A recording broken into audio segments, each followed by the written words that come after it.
They gain about 3 yards. It's 4th down and 2.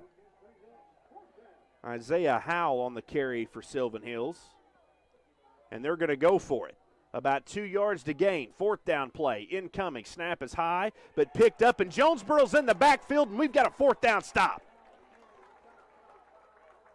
Eric Blocker got into the backfield and shut the 4th down play completely down. And Jonesboro's got a turnover on downs in their own territory. Huge play for the Jonesboro defense. And we talked in the First National Bank pregame show about how important Jonesboro's defensive effort was. And it showed right there. Silven Hills going for it on 4th and short from their own 34. And Jonesboro gets the turnover on downs. Eric Blocker just met him right where he stood. 6:53 left to play, and we are all tied up at 7.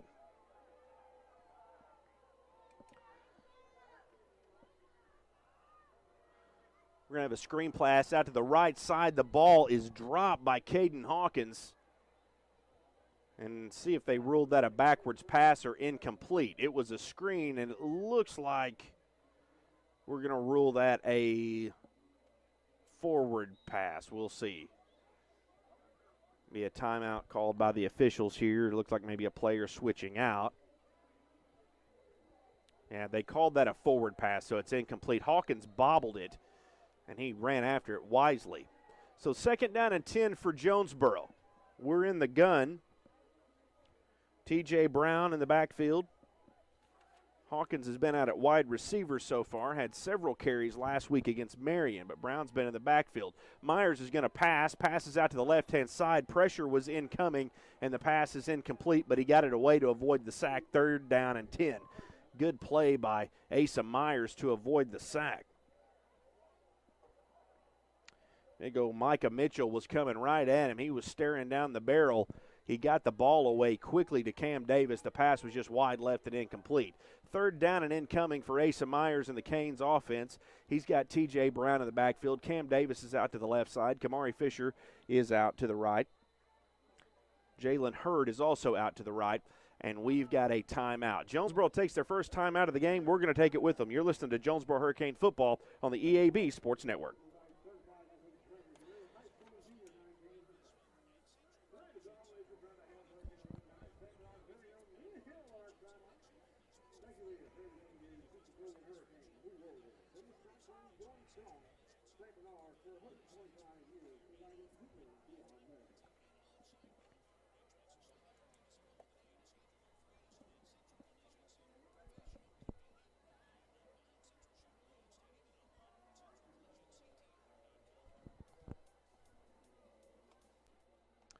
Welcome back to Jonesboro Hurricane Football on the EAB Sports Network. We're at the NEA Baptist broadcast position here at Cooksey Johns Stadium, Centennial Bank Stadium, Cooksey Johns. NEA Baptist Healthcare for the next century. Jonesboro's got it 3rd down and 10. 6:28 left to play in the first quarter. We're tied up at 7. Jonesboro behind the chains here, looking to capitalize on a 3rd down. Myers drops back to pass. Pass left-hand side intended for T.J. Brown, but Brown never looked up. And 4th down now is incoming for the Canes. It'll be 4th and 10 from the 34. That's the Silven Hills 34. Looked like T.J. Brown was on the wheel route out to the left-hand side. Myers threw it, but Brown never looked up. Looked like a little bit of a busted play. Jonesboro's going to go for it now on 4th and 10. Change of signal from the sideline. We're ready to go. Myers back to pass once again. Pass out, right-hand side. Pass is complete near the 1st down marker. We're going to need a spot to avoid the turnover on downs. Pass was complete to Jamarius Jackson, but it's short of the goal line, and that's a turnover on downs for Jonesboro. He couldn't have been more than about a half a yard short. The pass was complete from Myers to Jamarius Jackson, but he was stopped 1 yard short, and it's another turnover on downs. Silven Hills will now take over at their own 24. So a pair of turnover on downs by both teams. This one a little bit more beneficial for Jonesboro, but Jonesboro can't capitalize on the field position. Off and running now for Silven Hills. These two lightning fast offenses, no time to breathe. It's now 2nd down and 7 for Silven Hills as the carry went up the middle and was stopped by Jonesboro. Jonesboro's defense last week was absolutely terrific. Isaiah Howell got the carry. He took it for about 4 yards at 2nd down and 6. There was absolutely no option for run game for Marion last week. Jonesboro's defense playing very, very well, and especially the run defense up front. We do have an injury on the field for the Canes. Kylan Dixon, the junior defensive end, is coming off the field. He's holding his, looks like his left arm, so he'll get checked out by the trainers. Begin walking off under his own power. We'll see if we can get him back in there. It'd be nice to get Dixon back. Check on him a little bit later. 6 minutes left to play. We're tied at 7 in the first quarter. It's going to be a keeper by the quarterback. He sneaks it about 2 yards forward, and it's going to bring up 3rd down. Tyler Hampton kept it. He threw for over 300 yards last week, but he's part of the rushing attack right there. 3rd down and 4 coming for Silven Hills. Hampton looking to pass, passes left side, got a man open, the pass is complete. 20-yard pass play for Tyler Hampton is complete to Caden Williamson out to the left-hand side. Silven Hills is off and running. Before the chain gang can even move, they've launched their next play.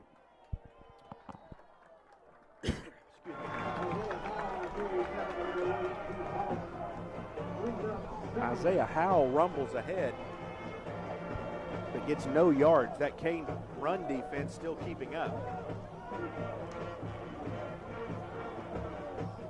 Hampton ready to go again. Passes out to the left-hand side, but the Jonesboro defense is on top of it.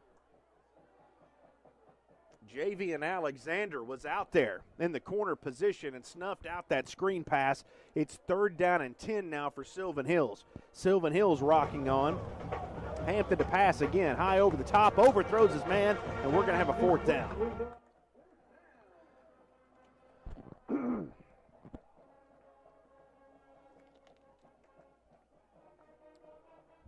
Bad news to have a coffin fit with an up-tempo offense, so my apologies, guys. It's 4th down and 10. Silven Hills is going for it.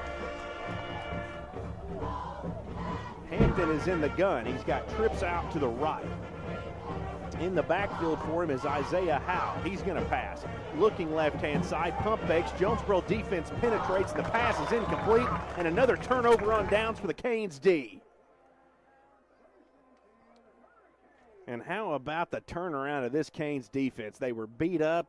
People were doubting them. Tyler George and crew completely challenging that crew.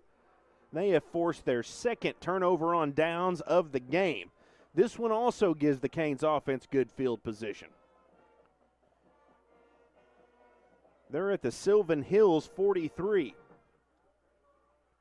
2nd turnover on downs, 2nd turnover on downs, and Silven Hills field position.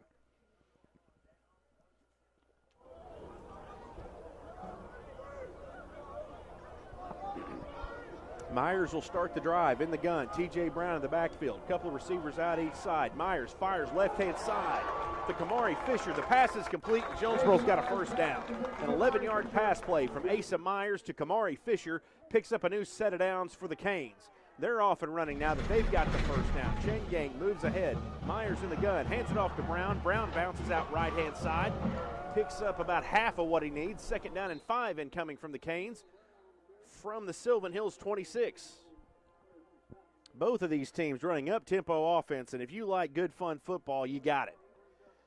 Just duking it out. We're tied at 7, 4:12 left to play in the 1st. Myers in the gun again, fakes the handoff, screen out left side to Cam Davis, and Davis drops it. Myers with a good screen pass out left side. Davis heard footsteps and was trying to take off, and the pass is incomplete. 3rd down and 5 now from Jonesboro. From the 26-yard line. Looking to capitalize on the 2nd straight turnover on downs forced by the Cane D in Silven Hills territory. Myers in the gun, joined by Brown. A pair of receivers out left, one out to the right. You've got Kamari Fisher and Cam Davis out left. You've got Caden Hawkins out to the right. Myers hands it off to Brown up the middle. He is near the 1st down marker. At this point, looks like he might be just short. and it's going to be 4th and short from the Canes from the 21-yard line.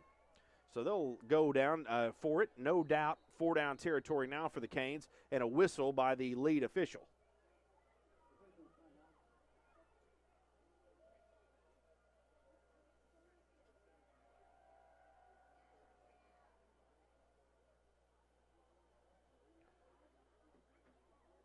See what we got going on here. There's maybe a penalty on Jonesboro. 3:49 left to play. We're tied at 7. Jonesboro looked just shy. We may have a measurement. Yep, we've got a measurement here. Jonesboro's offense backed up, and I thought they might be backing up for a penalty, but instead this ball is so close to the 1st down yard line that they're going to measure. It's would be 4th and short. If they can pick up the 1st down, the Chains are out on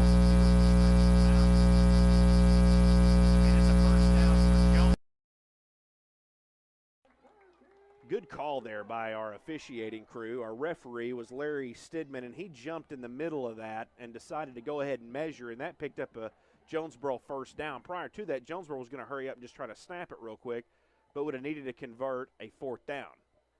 So it's 1st down and 10 now from the Silven Hills 21.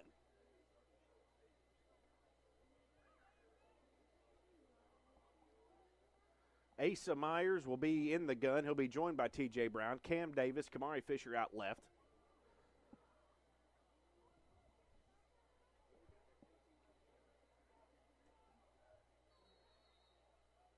Jalen Hurd out to the right.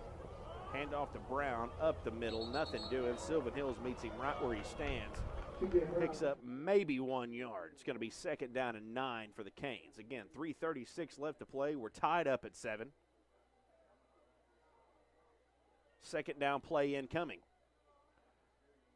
Myers in the gun per usual. Couple receivers out left, right. Same formation. We've got motion from the left-hand side. That's O.J. Collins, the tight end. So now there's trips to the left.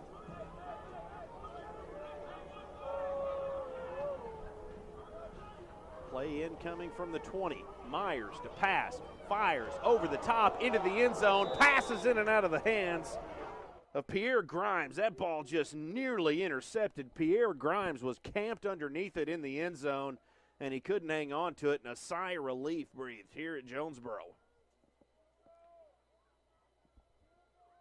Boy, that ball was almost intercepted. The pass was overthrown and into the end zone.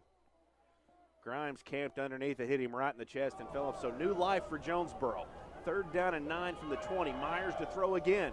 Fires left-hand side to Kamari Fisher. Pass is complete, and that's a 1st down for Jonesboro. We're now in the red zone. Jonesboro moves the Chains ahead. We'll see if we're 1st and goal. The ball is marked right about the 10-yard line, so we're pretty well 1st and goal. Handoff goes to T.J. Brown out left-hand side, rumbles ahead, gets a knock from behind, touchdown Canes.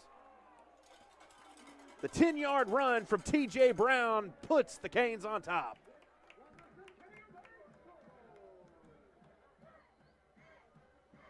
T.J. Brown ran it through a gap on the left-hand side, got a boost from one of his blockers, was pushed forward, falls into the end zone, and it's a 10-yard touchdown for T.J. Brown.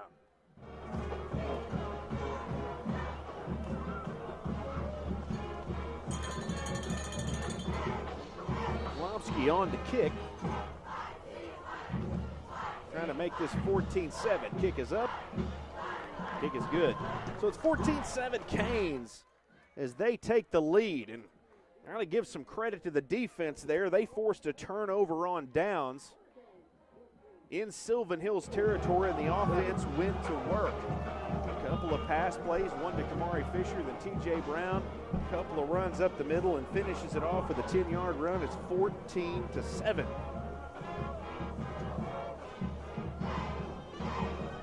Appreciate you joining us here. Jonesboro Hurricane football on EAB Sports Network. Blake Wynn in for Bud Schropel again. Bud recovering well from surgery today. We're so glad he's doing well, and he is truly the voice of the Canes. Everybody will be ready to get him back. One of the guys that brought so much sports content to Northeast Arkansas. Front row with Budrow, and obviously these Jonesboro Hurricane broadcasts for more than 20 years.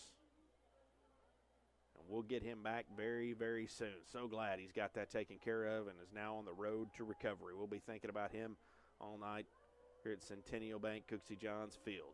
Glomsky's kick is away. Canes now lead 14-7. Kick is right around the 30, and it's going to be fair caught right at the 30-yard line. So that is where Silven Hills will take over their next drive, be from their own 30. So to recap the scoring opened up on the opening kickoff when Tyler Blakely took the kickoff back 75 yards to make it 7-0 Bears. And Jonesboro scored on an Asa Myers 1-yard keeper out of a methodical drive, tied things up at 7. Then we had 3 consecutive turnover on downs. Jonesboro forced one deep into Silven Hills territory, but Jonesboro couldn't capitalize. Then Jonesboro turned it over on downs, falling about a half-yard short before the defense forced another turnover on downs. That set up a T.J. Brown touchdown on the ensuing Jonesboro drive. Now Silven Hills is going to try to answer. Their drive starts on the 31. Handoff goes up the middle, and the Jonesboro run D has been on complete lockdown for the last 3 weeks. They're just going absolutely nowhere. It's going to be 2nd down and 10 as there was no gain on the play for Silven Hills. 2:35 left to play in the first quarter. It's going to be a second rush play. This time, though, it gets through the gap and gains about 9 yards. It's going to be 3rd and short coming up for Silven Hills.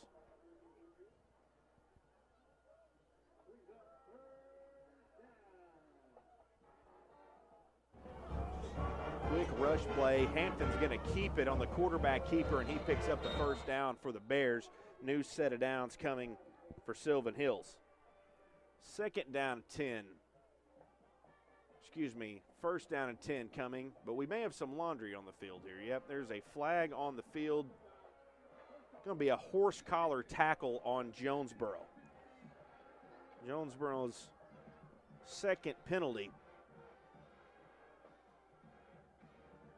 That's a 15-yarder, so that's a biggie. 3rd penalty of the game.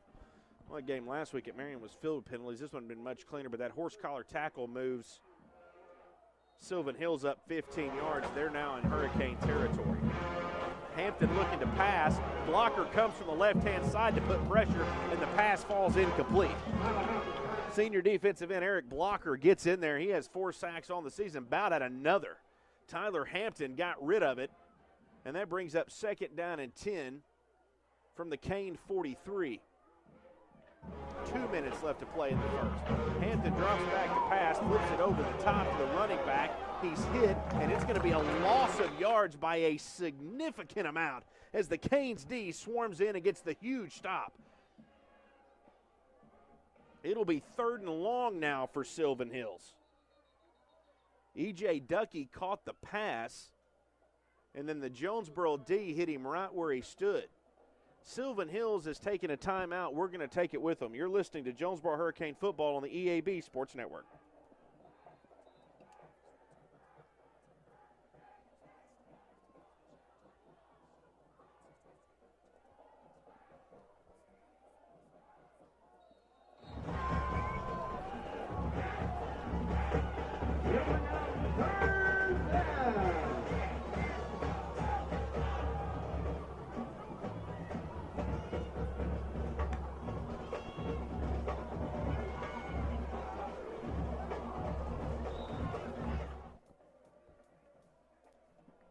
Welcome back to Jonesboro Hurricane Football on the EAB Sports Network. 1:21 left to play here in the first quarter. Silven Hills has got it 4th and long.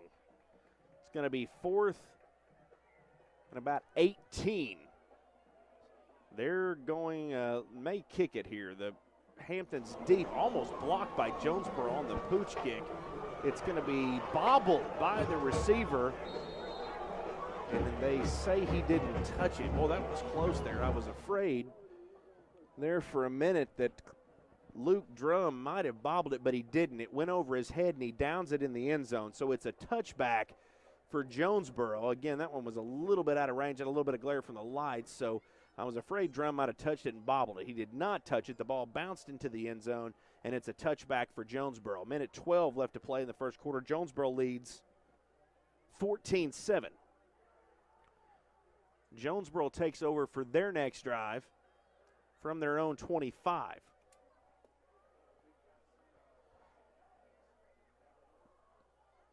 Jonesboro's defense playing so well. Big time tackle for loss, set up the punt.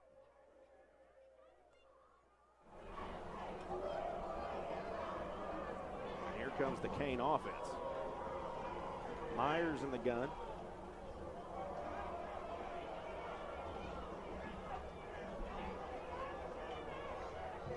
Jalen McCullough is in at running back now. It's his first appearance for the Kane offense. Motion goes to the left. It's a pitch forward out to the left-hand side to Kamari Fisher. Fisher took the pitch from Myers. Relatively short gain, maybe 1 yard. It'll be 2nd down and 9 now for the Canes.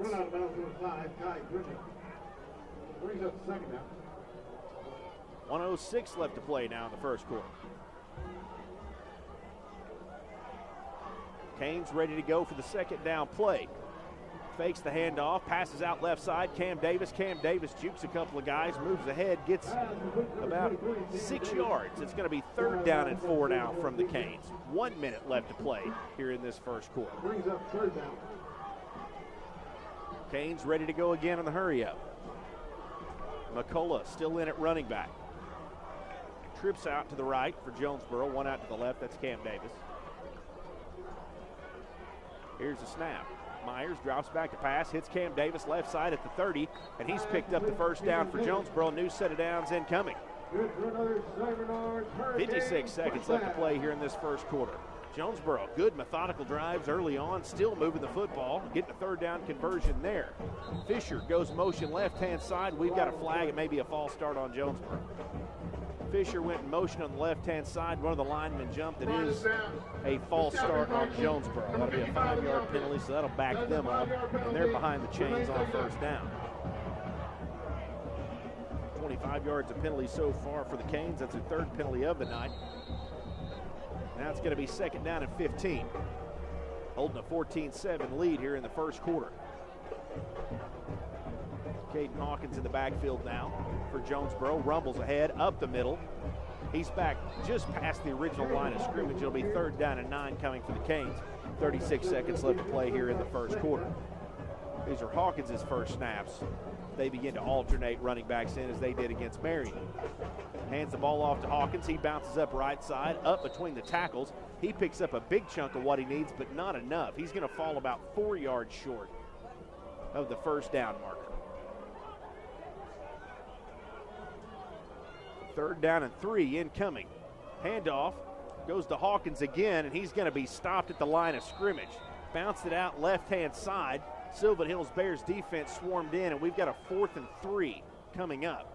Jonesboro likely to go with the punt. They're still in their own territory. They're on their own 39. Personnel changes incoming for Jonesboro, and that is the end of the first quarter. So we're up 14-7. Jonesboro's got the lead. You're listening to Jonesboro Hurricane Football on the EAB Sports Network. Ladies and gentlemen, please turn your attention to the 25 and 30-yard line. Tonight, we would like to recognize the Hurricane Club, a group that has supported Jonesboro athletics for over 20 years. The Hurricane Club has played a tremendous role in renovating and maintaining our athletic facilities throughout the year. Their contributions have included the installation and returning of this field,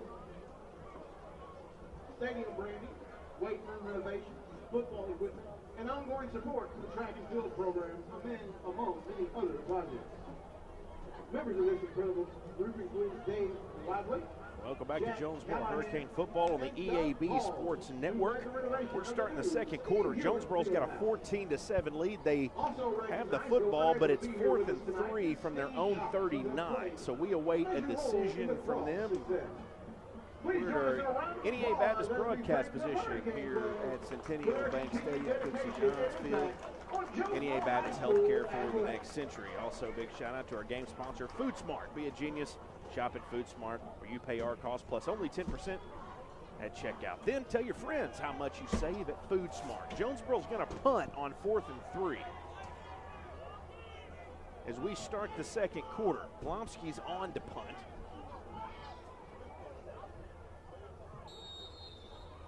Nobody really deep to receive. Ty Griffin is at the 50.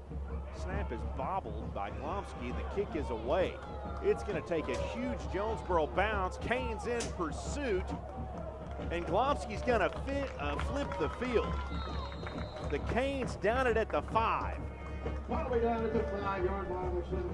So they punt it away, but they give it back to Silven Hills at the 5. And do not discredit the value of plays like that in a tight game like this. Silven Hills will have to start on their own 5.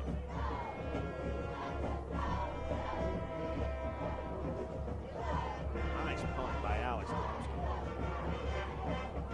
Canes in the shadow, Bears in the shadow of their own goal line. Down 14-7, starting their next drive. From their own 5. Motion goes right-hand side, snap is high, handoff goes out to E.J. Ducky, and the Canes defense is all over it. Snuffed out, maybe 1 yard gain is going to bring up 2nd down and 9.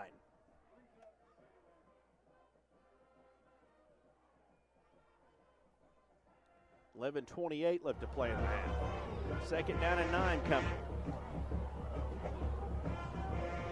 Hampton in the gun, motion goes out right side. That's Maurice Phillips for the Bears.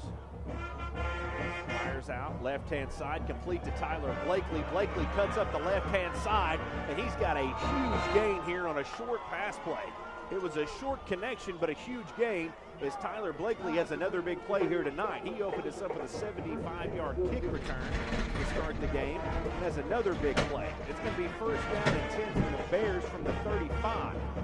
Screen pass out to the right-hand side to Pierre Grimes. Grimes takes it and runs, gets ahead for about 6 yards, and it's going to be 2nd down and 4 now for Silven Hills, and the passing game is now open for the Bears. 10:45 left to play in the half. Canes up 14-7.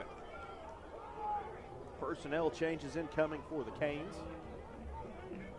And Silven Hills is ready to go. The 2nd down play. Handoff goes to Ducky. Ducky goes right-hand side, picks up the 1st down plus about 10 yards. There's a wrestling match at around the 45, and Ducky pushes it all the way into Cane territory down to around the Jonesboro 42.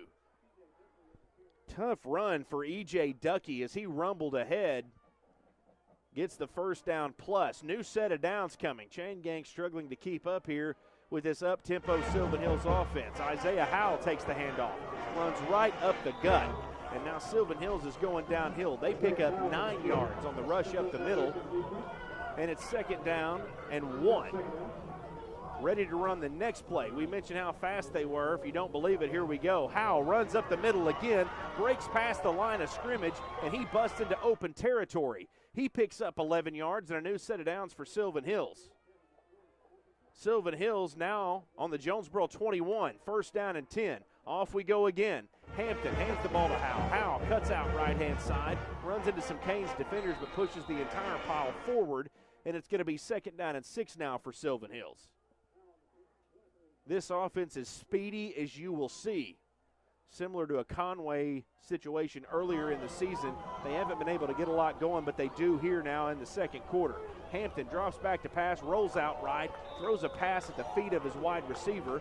Flag comes down. The pass is incomplete. So as it stands, it could be 3rd down and 6, but there is a flag on the play. We'll wait the call from referee Larry Stidman.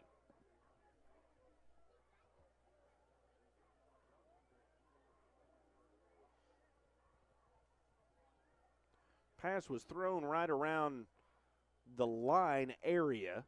There's 9:32 left to play in the half. Jonesboro up 14-7. Here comes the call from Larry Stidman. Ineligible receiver downfield on Silven Hills. So that will back Silven Hills up 5 yards, pretty close to the original line of scrimmage.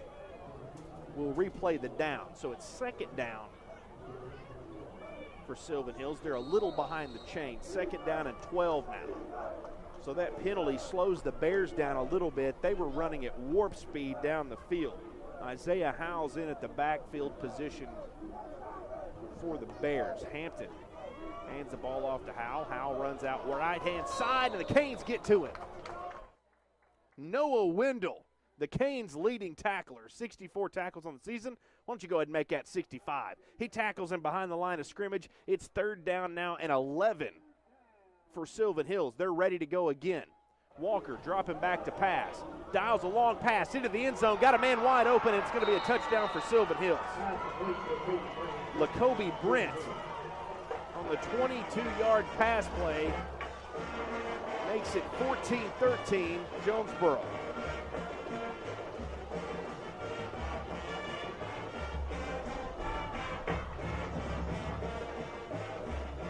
Tyler Hampton found his man in a seam over the middle. Now the kicker is on to try to even this game up. Kick is up, and it is good. So we're going to be all tied up at 14. Is Tyler Hampton. It's Lacoby Brent on a 22-yard TD pass play to tie this game up 14-14. There's 9:05 left to play in the half. Silven Hills is known to run that up-tempo offense. We haven't really seen it come to fruition so far in this game. But they finally got some momentum, and they went off to the races and have tied this game up at 14 all.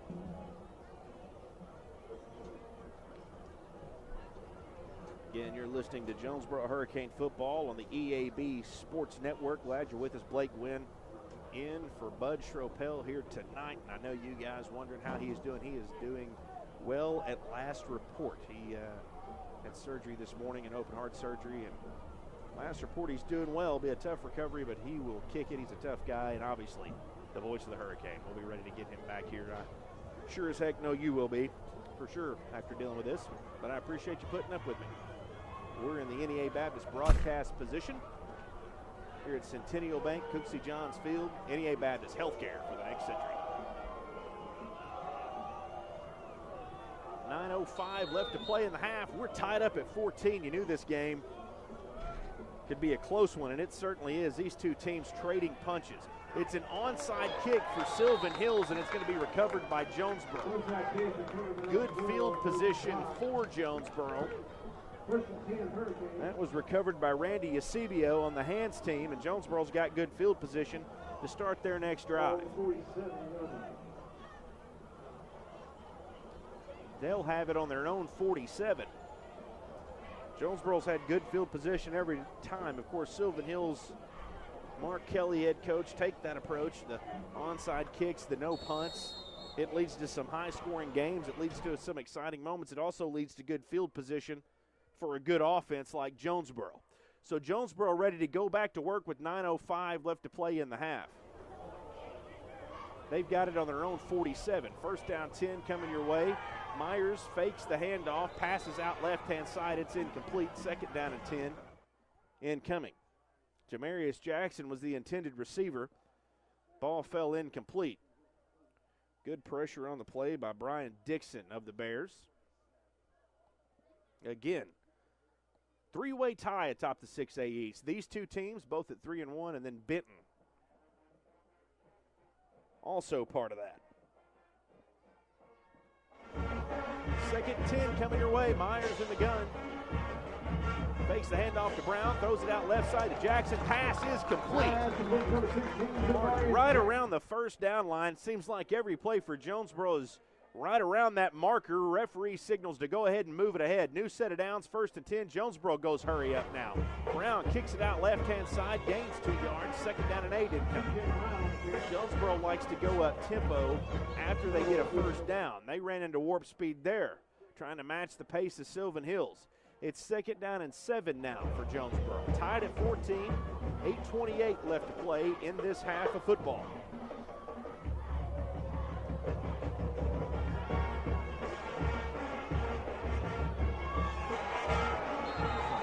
Run up the middle.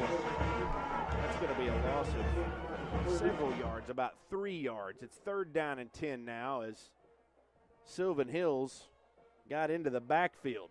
Marcus Hurd blew that play up. So third down and 10 incoming for Jonesboro. 7:55 left to play. Myers in the gun. Fakes the handoff, throws out left side to Kamari Fisher. He bounces out, headed towards the first down marker, but pulled out of bounds just short. He was pulled out of bounds about a yard short by a Bear. So he's going to fall just short. Should be 4-down territory for Jonesboro. And we've got a 4th and short incoming. 4th down and 1 yard. See what Jonesboro dials up here. Brown's in the backfield.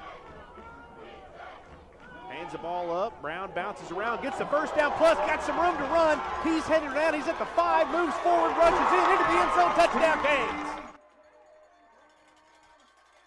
T.J. Brown rushes it up the middle on 4th and short.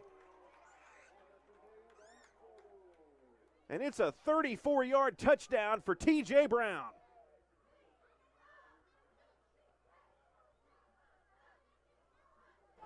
Brown found a gap, had a couple of guys hanging off of him, and he just drug them right into the end zone. It's 20-14 Canes. Alex Glomsky comes on, trying to make it 21-14. Kick is up and good from Glomsky. So Jonesboro takes a touchdown lead, 21-14. They started the drive on their own 47. Jonesboro moved the ball ahead, and on 4th and short, T.J. Brown takes it 31 yards to the house.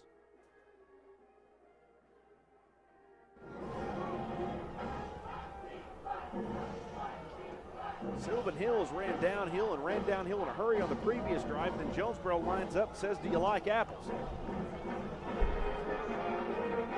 Jonesboro's got a 21-14 lead. Again, that three-way tie in the 6A East. You're looking around. Of course, Jonesboro and Silven Hills part of that. Marion was defeated last week, fell into the second place at tie for really third, to be tied for third. Benton's got Little Rock Catholic at home. They're the other team in that three-way tie. And then El Dorado fell in that tie for third after they were defeated by Benton last week. They've got West Memphis at home. We'll try to get you those scores at halftime. And you're listening to Jonesboro Hurricane Football on the EAB Sports Network. Here from the NEA broadcast position. Glomsky sets up to kick. Interesting kickoff formation for Jonesboro. They're in a diamond shape out to the left-hand side.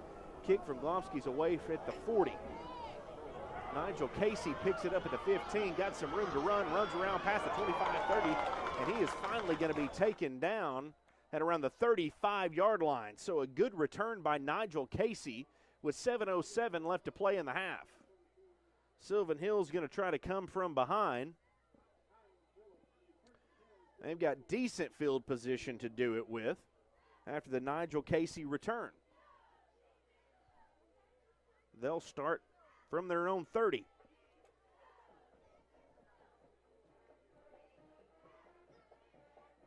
Hampton's in the gun, trips out to the left. E.J. Ducky is the back in the backfield for Hills. Motion goes to the right-hand side. Pitch goes forward to Jeremiah Carey. He gets around the right edge and rumbles ahead after being met by a few Canes. And it'll be 2nd down and 5 at a gain of about 5 for Silven Hills. 6:50 left to play in the half. Hurry up offense once again for Silven Hills. Handoff, faked. Pass is caught by the Silven Hills wide receiver. Jonesboro defense in good coverage. Jalen Alexander was all over him, but he still made the catch anyway. That was Lacoby Bryant, who caught the previous touchdown pass. New set of downs coming for Silven Hills. It's 1st and 10. Handoff goes to Ducky again. Bounces out left-hand side. Gets a good block and moves ahead. Gains 5 yards. 2nd down and 5 for the Bears.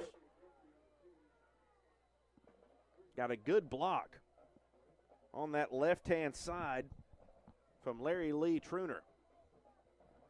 2nd and 5. Hampton's going to throw. Looks right side. And the pass is in and out of the hands of a Jonesboro defender. It was a pass out to the right-hand side in the area of Jaquez Jordan and Jalen Alexander. So they break up the pass play, almost had the interception. They force 3rd down and 5. Remember, Silven Hills is anti-punt. Fakes the handoff to Dougie, fires, the pass is tipped. Noah Wendell got a hand up. The pressure was incoming by Q Hollis. Those two combined to make it 4th down and 5 for Silven Hills. 5:55 left to play in the half. It's 21-14 Canes. Hampton to throw again. Fires it out right-hand side, and the pass is caught. It was juggled by Tyler Blakely, but he ended up catching it before he went to the ground, and it's now a 1st down for Silven Hills. The chains move quickly, and Silven Hills is ready to go again. Hampton rolls out right side, scrambles, looking to fire, instead just steps up forward just past the original line of scrimmage. He's going to gain 1 yard at 2nd down and 9. Canes D swarmed him, was looking for an open receiver, couldn't find him, finally bounced out to the right-hand side, gained about 1 yard. Here comes the 2nd and 9 play. The handoff goes to Ducky, and Noah Wendell meets him in the backfield. He says, hello, and it's 3rd down and 9. 66 tackle on the season for Noah Wendell, the leading tackler for Jonesboro, and here comes the 3rd down play. There's no time to dwell on it. Hampton drops back about 3 yards, fires a long pass over the middle, got a receiver open, and it's caught. Incomplete, he overthrew it. Tyler Blakely was wide open, had a pass open over the middle, and it went in and out of his hands, and the pass was incomplete. And boy, that looked like a touchdown there for Silven Hills, and Jonesboro dodges another bullet.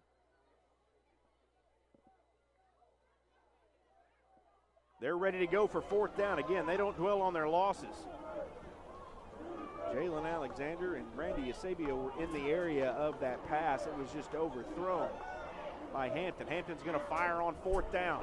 Rolls out, right-hand side. Pressure comes. He's hit as he throws. The pass is incomplete, and a turnover on downs for Jonesboro. So the Jonesboro defense holds after the touchdown. Almost gave up a TD over the top. Pass fell incomplete, and on 4th down, they put the pressure on Tyler Hampton and forced the turnover on downs. They're going to take over on their own 40. And again, Silven Hills anti-punt, so it's good field position for Jonesboro. Those defensive battles line up. 5:02 left to play in the half. Jonesboro trying to advance on their 21-14 lead, trying to break part of this 3-way tie. Silven Hills is right there with them. Both teams at 3-1. Caden Hawkins takes the handoff, tries to bounce out left side, and he's met by a host of Bears. He's going to lose 1 yard. It's 2nd down and 11 now for Jonesboro. Clock running at 4:50 now left in the half. Jonesboro will run up tempo if they get a 1st down, but they also can eat some clock when they want to. They might be looking here to chew up a little bit of this clock, give their defense a little bit of break with Silven Hills running wide open like they do. 2nd 11 coming for Jonesboro. Myers from the gun, drops back, looks to fire, steps forward in the pocket, fires over the middle of Cam Davis. It's tipped by Davis, but Kamari Fisher may have caught it. It came in and out of the hands of Cam Davis, flew forward, and the officials marking it incomplete.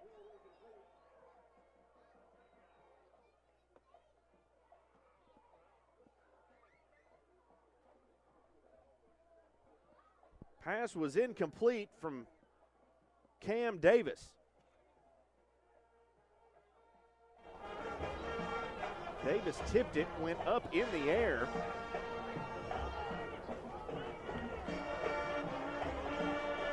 It fell incomplete. It's 3rd down and 11 now.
Sorry about that, folks. Working through a few technical difficulties here. You know, listen, here's the thing. When you lose Budrow, you also lose the technical ability as well. So keep that in mind, folks, and that is one of the many things that, Bud, if you don't appreciate Bud Chappelle, you also know he's also run your board. So just to update you, it's 3:35 left to play in the half for what we may have missed. Jonesboro has rumbled ahead down to about the 5-yard line with 3:25 left to go. Sorry to have to play catch-up on you guys.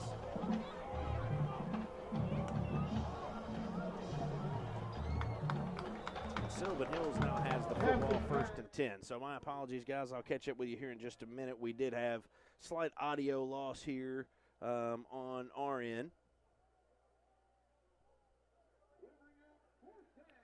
There's 3:13 left to play. It's 4th and 10. And keep in mind, Silven Hills is going for it deep in their own territory. No, they're going to just drop back and punt it away. It's a pooch punt for Silven Hills. So sorry you missed the end of that Jonesboro possession at Silven Hills, but you missed no scoring whatsoever. Please keep that in mind.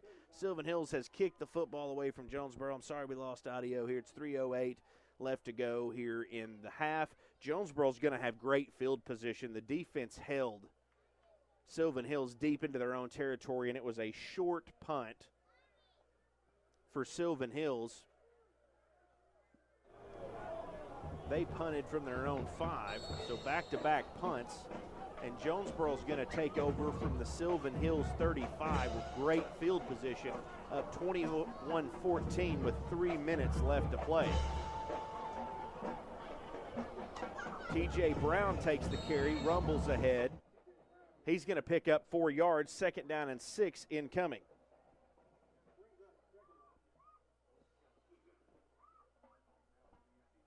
$2:50 left to play now in the half, 2nd down and 6.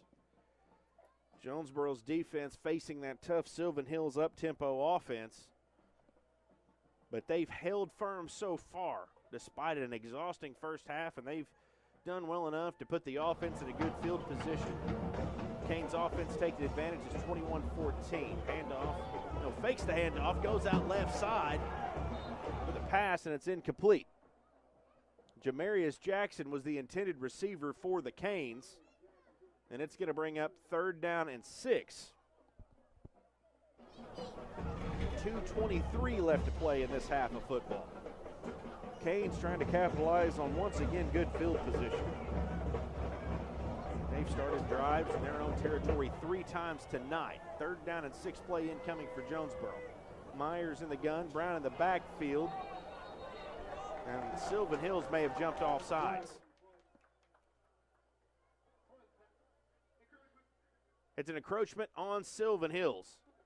So that 5-yard penalty will move Jonesboro up ahead. Just the 2nd penalty for Silven Hills. So 3rd down and 1 incoming after the 5-yard penalty. Jonesboro now has significantly less to do on this 3rd down. Brown gets the handoff, runs out right side, gets a good block. Moves on up ahead. Jalen Walker was blocking out front on that play and opened up a hole for T.J. Brown, and it's a 1st down for Jonesboro. Jonesboro ready to go again in the hurry up. Brown rumbles out right-hand side. He gains about 3 yards, and it'll be 2nd down and 7 as we cross the 2-minute mark until halftime. Jonesboro trying to tack on to that lead. Silven Hills got the ball to start the half, so Jonesboro could get a 2-for-1 here.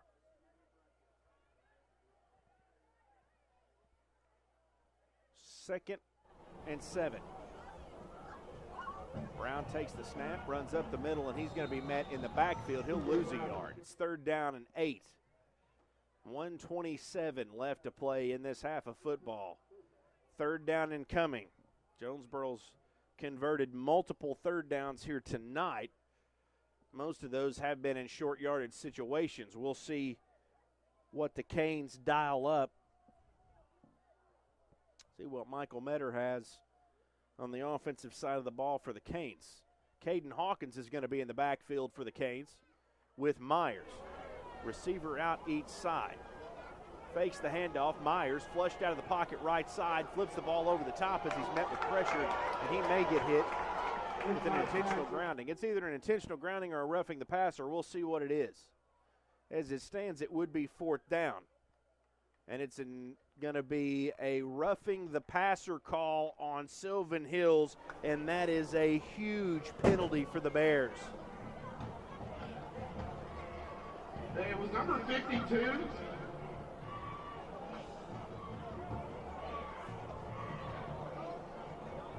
As Asa Myers rolled out of the pocket, he threw the ball away and was hit by the Silven Hills defender. And the Bears pick up the roughing the passer. So after the penalty, Jonesboro's got it 1st and goal from the 9-yard line. Brown's going to be in the backfield. Cam Davis, the lone receiver, out to the right, hands the ball off to Brown. Brown looking for a gap, rumbles ahead, gains about 4 yards. So he's down to the 5-yard line. It'll be 2nd and goal from the 5 for the Canes. They're ready to go again. Handoff again goes to Brown. Brown rumbles ahead, bounces off a couple of tacklers. A flag comes in from the referee all the way back at the 20. Brown was taken down at the 2-yard line. There's a face mask called on Silven Hills. So that'll be a half the distance to the goal penalty, and Jonesboro will now have a brand new set of downs from right around the 2-yard line.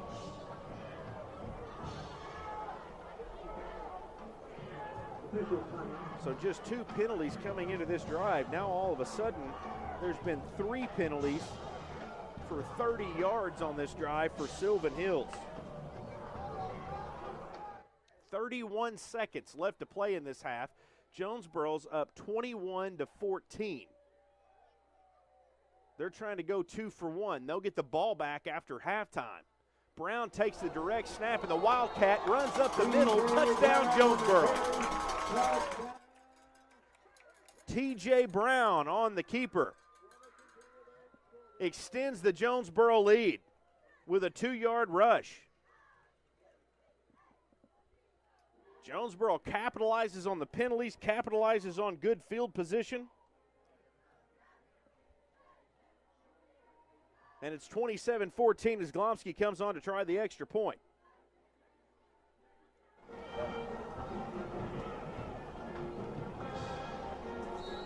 Ready for the extra point now. Glomsky's kick is up, and it's no good. It was wide to the right, and so it's going to stay 27-14. But the Canes extend their lead in this game as T.J. Brown rumbled on ahead, a drive that started on the Jonesboro 35. And we got a penalty. There was a personal foul called on Silven Hills once again. So the kick was no good, but Alex Glomsky's going to get another chance at this after a personal foul penalty. So they're going to have another try. This one will inch just a little bit closer. So penalties are going to define the drive for Silven Hills. They had 2 penalties coming in, and just like that, they've had 4.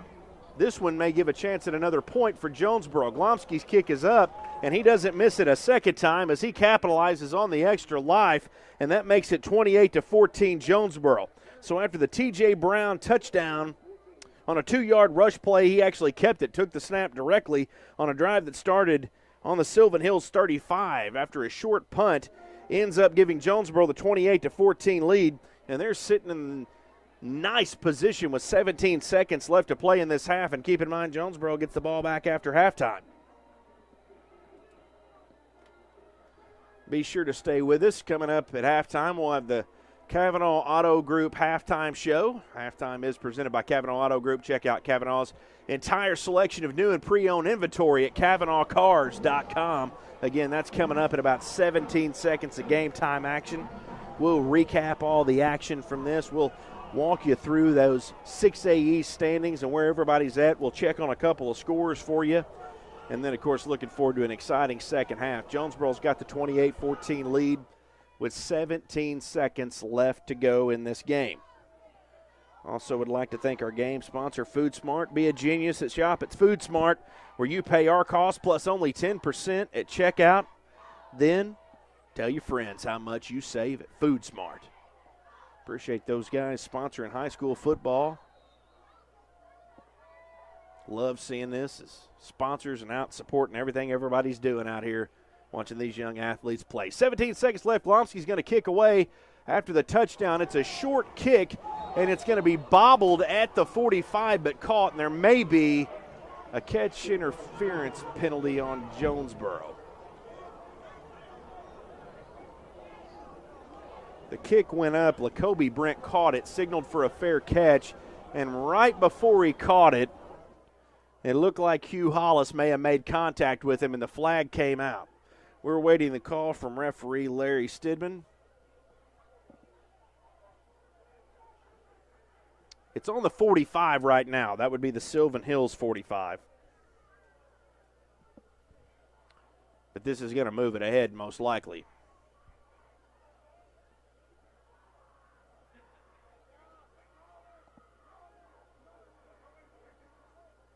Still waiting on the call. Yeah, there's fair catch interference. So that's a 15-yarder for Jonesboro. That's their fourth penalty of the game. That's 40 yards of penalties for Jonesboro. Again, much better than last game. Also appreciate our officials for this evening. Referee Larry Stidman, umpire Ryan Jacks, head linesman Michael Sims, line judge Kim Hankey, field judge Chuck Bailey, and side judge Brandon Sutton. These guys out here calling high school sports on a Friday night. We appreciate them as well. If you don't like the officiating, I'm sure those guys can tell you where you can sign up at if you'd like to be a part of it. Tyler Hampton's going to pass on first down for the Bears. Rolls out to the right-hand side. Pass is complete to Brent. He's shy of the first down, but only by about 2 yards. It's going to be second down and 2 with 11 seconds left to play in this half. Silven Hills would like to do something. They're going to take a couple of shots at it here. They do have 2 timeouts left. It's second down, and they went ahead and backed them up, so it's second down and 3. Hampton drops back to pass, rolls out left-hand side, met by pressure from Jonesboro. Back to the right-hand side, fires out right-hand side, pass goes out of bounds, third down incoming, but that leaves only 3 seconds left on the clock in this half, and so it'll be one more play for Silven Hills if they want to try to get one more score to answer here in the first half. Jonesboro's going to go into full prevent defense mode. 6 guys going to go back inside of the 10. They're going to put 3 guys down the line. Noah Wendell is at about the 20. Hampton drops back for the Hail Mary pass to end the half. Hampton steps up, fires, big high pass into the end zone, and it's going to be out of bounds and incomplete, and that is how our half is going to end. So Jonesboro defense gets a hold on third down in the Hail Mary pass, and they've taken a 28-14 lead here into halftime, and just what the doctor ordered for the Canes in this 3-way tie in the 6A East. They get a score with just a few seconds left in the half and then get the hold, and they'll get the ball back after halftime. So it's 28-14 Jonesboro as we enter the half here at Centennial Bank Stadium at Cooksey Johns Field. We're going to get you set for the Cavanaugh Auto Group halftime show coming up next, but right now you're listening to Jonesboro Hurricane Football on the EAB Sports Network.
Please welcome to the field for your halftime entertainment, the Jonesboro High School dance team.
too much explaining. Story stay the same through the money and the fame. Cause we started from the bottom, now we're here.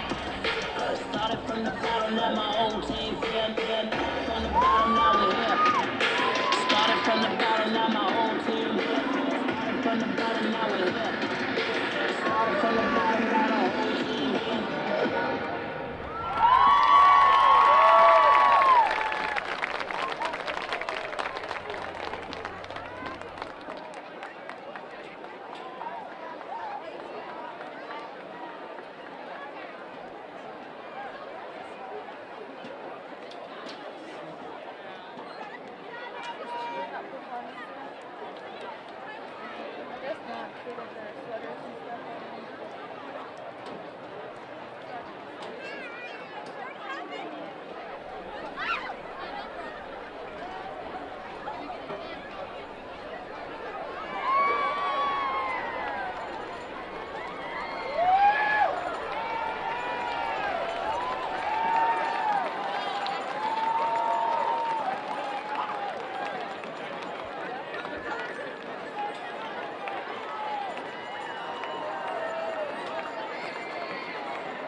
Good evening, Hurricane Nation. For your halftime entertainment, we proudly present the Jonesboro Band. The band is under the direction of Bryce Evans, Trent Warner, Ben White, Hunter Durham, and Sam Johnston.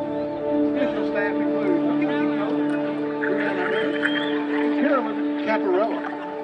Our drum majors are Ivan Martinez and Matthew McClure. Tonight's performance is entitled A Cup of Color, featuring music from Painted Black, variations on a Korean folk song, Yellow, and Pure Imagination. Tonight's soloists are Andrew Bryant on euphonium, Corinne Osorio on flute, and Seth Rodriguez. We hope you enjoy A Cup of Color.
Ladies and gentlemen, how about a round of applause for the Jonesboro fans?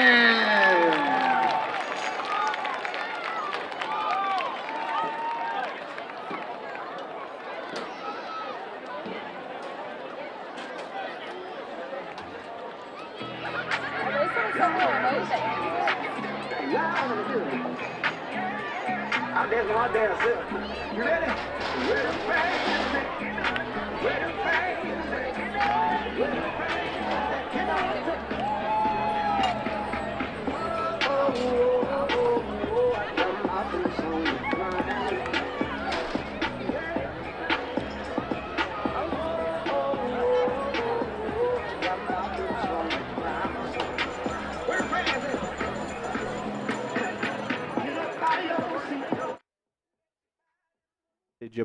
over the visitors. There's a big video screen over the visitors press box on the other side that says "Thanks, Bud," and has a nice photo of him there. And again, he's got a road to recovery, but he's doing well. And folks, he will be back on these EAB Sports Network's Jonesboro Hurricane broadcast. And again, he was a guy just personally, and I feel like it would be amiss not to spend some time talking about him here. He wouldn't like this at all, but. And I wouldn't like him knowing it, to be honest, but he was a guy, as a young guy coming up and working my way through the sports world. I was a young guy that thought I knew everything, and Budrow was one of the first guys that brought me on his show, and, was just overall really, really good to me in a profession where people can be pretty competitive, and you don't forget things like that. And so big reason why I decided to go ahead and just come out of retirement from this and help out because he has deserved it. So, again, he is doing well. We think he's doing well. Hopefully you're not stuck with me for a whole lot longer, and we'll get Bud back for a variety of reasons. I'm sure the technical crew that has been extremely supportive to me in the back is ready for him to come back and everything else. But just overall, man, he's the guy supposed to be calling these games. So we're just stepping in temporarily here, and I'm glad to be doing it and helping him out. It's the least we can do for a guy that's given so much to sports in Northeast Arkansas. I know he was worried about that, but sounds like he's doing well and recovering, and he's got that behind him. Again, this is the Cavanaugh Auto Group halftime show, and it's presented by the Cavanaugh Auto Group. Check out Cavanaugh's entire selection of new and pre-owned inventory at Cavanaugh Cars, We're just a few minutes away from the start of the second half. Jonesboro leads at 28-14. Let's get to our keys of the game for the second half. And again, Jonesboro's defense has been the story. They went from being one of the weaker points of this team to getting challenged.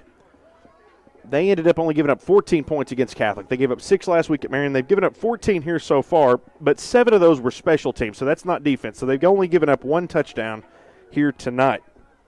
Defense is going to be the key to the second half.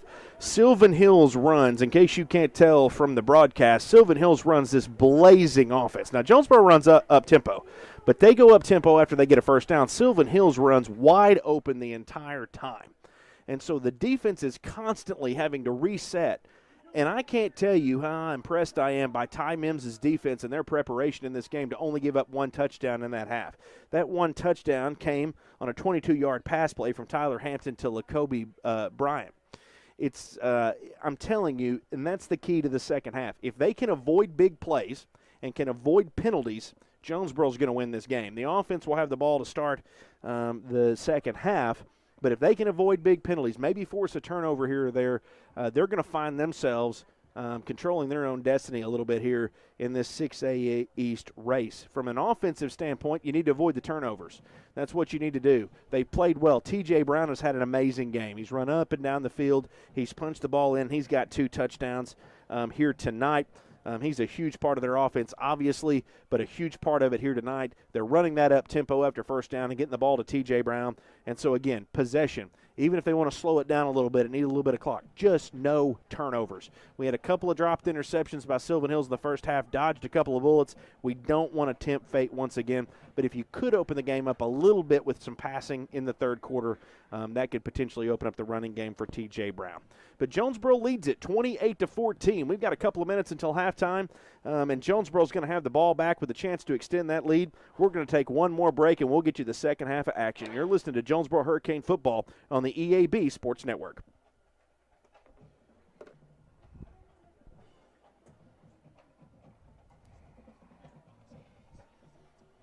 Great job. I'm enjoying the call. Good job. Thanks, man. I appreciate it. We lost us for a second, but we had to reconnect for a second, and we got it done.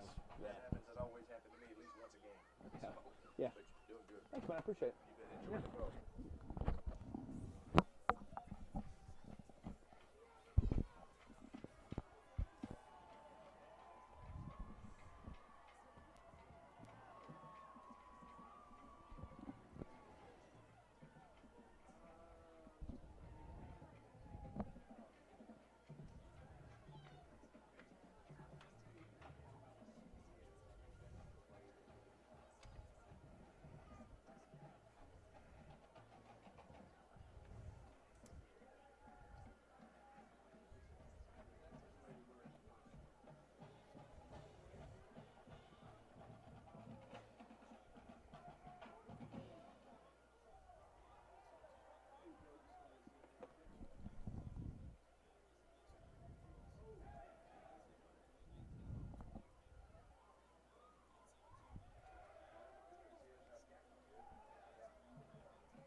Welcome back to Jonesboro Hurricane Football on the EAB Sports Network. Blake went in for Bud Tropel here this evening in a battle of 2 teams tied atop the 6A East. Jonesboro and Silven Hills doing battle.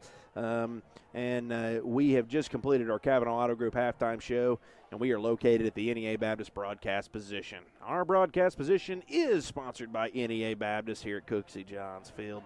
NEA Baptist Healthcare for the next century. Jonesboro leads it 28-14. They kicked off to start the game, and so they're going to have the ball coming out of halftime, and they're going to have a chance to extend that lead. we talked about our keys to the game coming in. Really, we spent a lot of time talking about the Jonesboro defense and how good they had been. That has continued here tonight. They gave up just one touchdown. Again, one of those touchdowns coming on the opening kickoff, so that was a special teams touchdown that was allowed. But Ty Mims' defense has looked absolutely excellent. Several stops. Noah Wendell leads in tackles. He's had 4 tackles already tonight. Again, that big nose for the football. Eric Blocker, coming in at defensive end, has given a huge amount of pressure to the quarterback for Silven Hills, Tyler Hampton. He's had no time to throw. He's thrown on the run. The passes have been incomplete, and he has played really, really well, and that has left Jonesboro with a 28-14 lead. And so we'll watch that defense. But, again, I am just so impressed with how this defense has stepped up down the stretch. I know that was a challenge for them early on. This is a defense that for 5 games never gave up less than 34 points, and they have found themselves here in the second half of the season. This is a tough 3-game stretch for Jonesboro. They traveled on the road to Marion, part of that 5-way tie. They broke that up and beat Marion 21-6 on the road. Now they lead Silven Hills here. And then again, you'd like to get these two because you've got a tough road trip on the road to El Dorado next week, basically Louisiana, for those of you who are not geographically sound with where the remote areas of Arkansas are. And so they got to go down there next week. So if you can get these two, again, we're starting to look at home field position and buys for the playoffs. Benton is up big against Little Rock Catholic. They're probably going to win that game. They're up 49-0. So we're all set for the opening kickoff. Second half of the game coming your way. Jonesboro's going to receive, again, up 28-14 to start this third quarter. Silven Hills returned the opening kickoff of the game to make it 7-0 to start this thing. That was Tyler Blakely. We'll see if T.J. Brown, who's back deep to receive, can maybe return the favor to start the third quarter.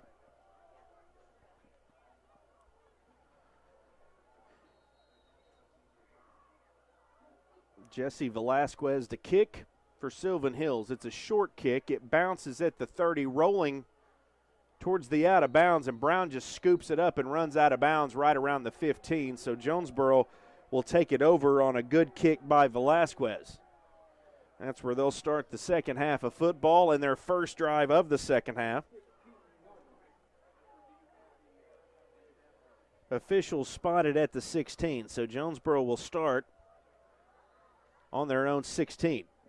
T.J. Brown's got 2 touchdowns in this game. Huge part of it. Correction, T.J. Brown's got 3 touchdowns. Sorry.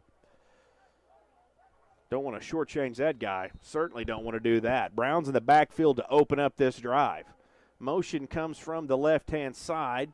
Myers fakes the handoff, passes deep over the middle. The pass is tipped and intercepted.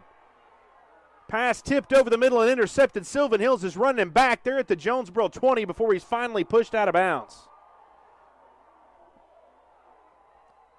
Braden Wallace intercepted the pass. Brian Dixon intercepts the pass. The pass was deep over the middle. Myers got hit as he threw, and Dixon intercepted it and brought it all the way back to the 20. So Silven Hills has the ball on the Jonesboro 20 after the interception. Myers lobbed it over the middle. He was hit as he threw, and the pass got intercepted. Hampton pitches it out to the left-hand side to Howell. Howell's got some room to run. Rumbles past the first down marker, stays on his feet, and is down at the 1-yard line. Isaiah Howell got around the edge, carried an entire pile with him. Silven Hills in the up-tempo. Hampton gets under center, tries to push ahead on the keeper, rumbles ahead, waiting on the signal, and Jonesboro stopped him short. So it'll be 2nd and goal from the 1-yard line. Hampton goes under center again. Moves around to the left-hand side, pushes the football in, and there's a flag. And that'd be big if it was on Silven Hills, maybe a false start. It's encroachment on defense. Jonesboro smelled the sneak.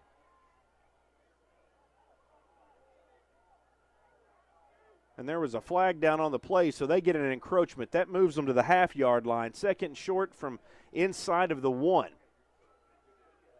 Hampton rumbles ahead, and he scores.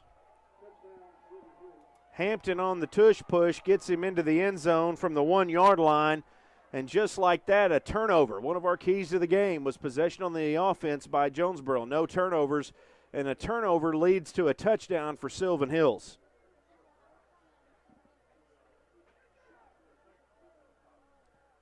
Hampton went under center, pushed it forward, and they've cut into this Jonesboro lead. Kick is up and away by Velasquez, and it's good. So that makes it 28-21 Jonesboro. They'll get the ball back up 7, but a costly interception on offense to start things has taken away that opportunity for the 2-for-1 and has given Silven Hills a little bit of momentum and daylight here to start the second half of the game. Again, if you were listening to the Cavanaugh Auto Group halftime show, we talked about the offense. There had been a couple of dropped interceptions by Silven Hills. You wanted to avoid that going into the second half. Possession was critical for your offense, your defense playing well. And while they give up a touchdown there, that one really came at the hands of the offense. There was a pass over the middle. Myers got hit as he threw, and the pass kind of fluttered right around the 40. It was intercepted by Brian Dixon, and it was returned about 20 yards down to the 20, and then about 3 plays later, Silven Hills goes in to score on the Tyler Hampton tush push. Makes it 28-21 Jonesboro. So less than a minute elapsed on the clock at halftime, and Silven Hills got a little momentum back. They're ready to kick. Velasquez's kick is short, and Randy Eusebio falls on it at the 40. So good field position incoming for Jonesboro. They go ahead and spot that one at the Jonesboro 41. So that's where they'll start their second drive of the half. Costly turnover previously.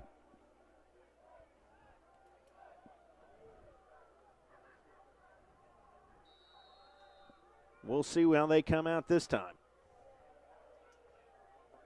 Trips out to the right. Two out to the right.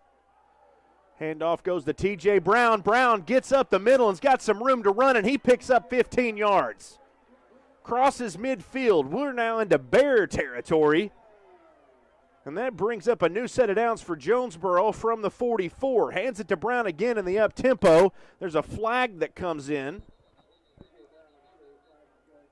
on the first down play. Brown got about 3 yards on the carry. And it's second down.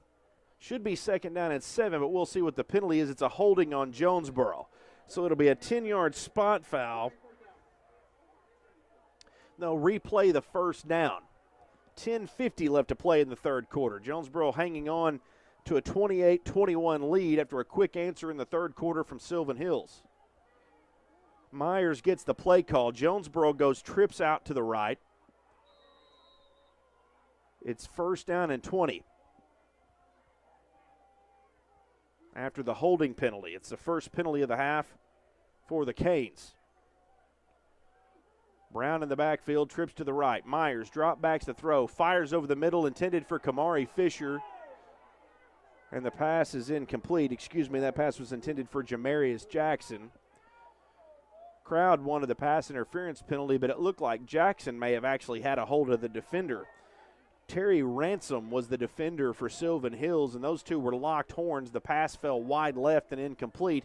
Second down and long coming. It's second and 20 for the Canes from their own 49. They cross midfield on a T.J. Brown run, but then a holding penalty on the ensuing play backed them up to the other side and back into their own territory by 2 yards.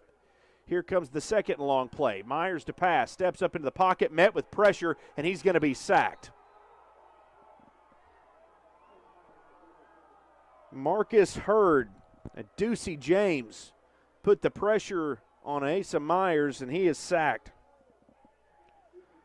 And it's 3rd and a mile now for Jonesboro. They're backed up to their own 44. The first down marker is on the Silven Hills 34. 3rd down and 30.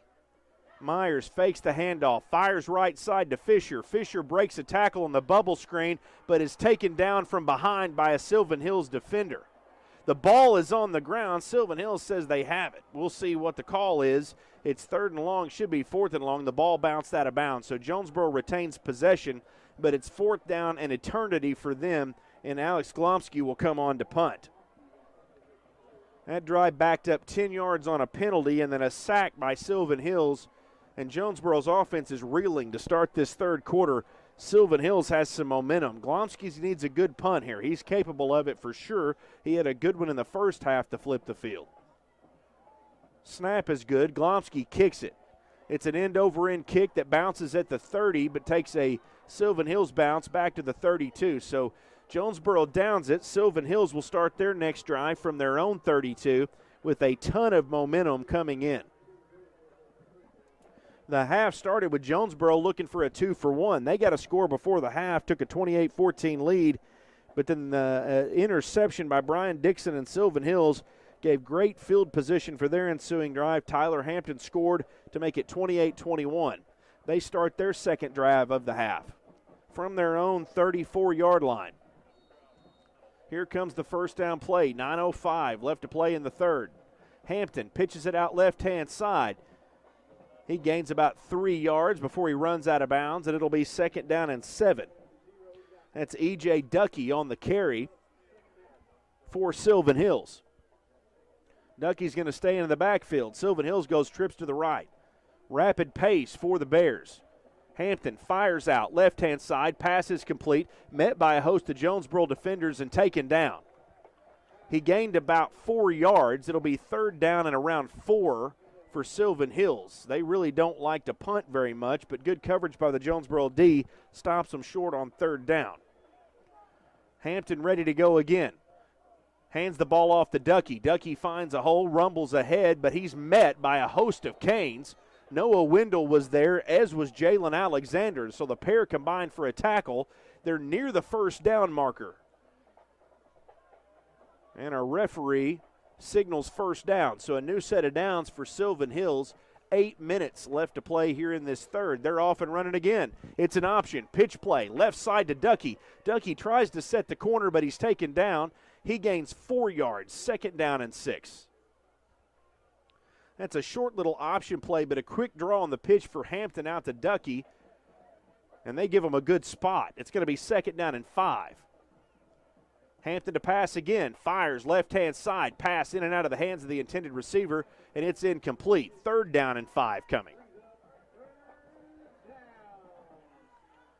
7:30 left to play in this half. Boy, oh boy, Silven Hills they are at a warp speed offensively. It's like somebody hit the fast-forward button. Hampton does a snap cadence. Jonesboro jumps, but no offsides call. So Silven Hills regroups, attempting to get the first down on the offsides. This time they snap it. Pass goes out right-hand side to Howell. Howell's in trouble with some Jonesboro defenders. He gains just 1 yard, and we're going to have a 4th down and 4 coming. Again, Silven Hills normally does not punt unless they're deep into their own territory, and so they're in 4-down territory here. They're right about midfield. It's 4th down and 4 from the 50. Canes defense needing to bear down here. Try to stop the Bear 4th down conversion opportunity. Again, another clap cadence. Jonesboro defense jumps but doesn't cross the line into encroachment territory. Hampton takes the snap, drops back to pass, fires over the middle, pass is incomplete. It's a turnover on downs for Jonesboro. Jonesboro's going to pick the ball up at midfield. That was a good stop for the Canes. Couple of good moves there by Silven Hills, but they stop them on the second set of chains. And now the Jonesboro offense is going to come back out with 6:53 left in the 3rd, up 28-21. Couple of rough possessions to start things off for the Cane offense. An interception and then a 3 and out. Let's see what they can do this time. 1st and 10 from the 50-yard line. Myers hands it off to Brown, and he's met by two Bears. The ball's on the ground. They're going to say he was down, so it's a no gain on the play. It'll be 2nd down and 10. Ball came out of Brown's hands, but it was after he hit the turf. Here comes your 2nd down and 10 play. Jonesboro getting a new play from the sideline. They've got it. Brown moves from the left-hand side to the right-hand side of the backfield. Myers in the gun. 2 receivers right, 2 receivers left. Myers drops back, fires over the middle. The pass is incomplete. Brings up 3rd down and 10 with 6:10 left to go in the 3rd. Jonesboro trying to avoid their 2nd consecutive 3-and-out. This is their 3rd possession of the half, and this has not started offensively quite like they had hoped. Thinking 2 for 1 coming out of halftime, then an interception and a punt. A 3-and-out previous drive, trying to avoid it here. It's 3rd down and 10. Myers and Brown in the backfield. You got 2 receivers left. That's Fisher and Davis. You also have Collins out to the right. Motion. Myers steps up into the pocket, fires across the middle to Collins. The pass is complete. He's short of the 1st down marker, and a flag came in late right about where Collins was taken down. We'll see what the call is. Jonesboro's about 4 yards short of the 1st down marker. It would be 4th down. We're going to see what the call is. Larry Stidman's going to give it to us here in just a second.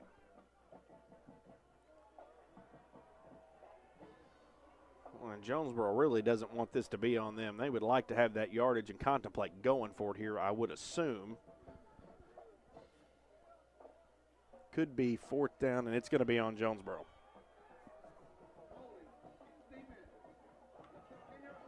Nope, it's not. It is a holding on the defense. So the official ran back to get the football, kind of deked me out.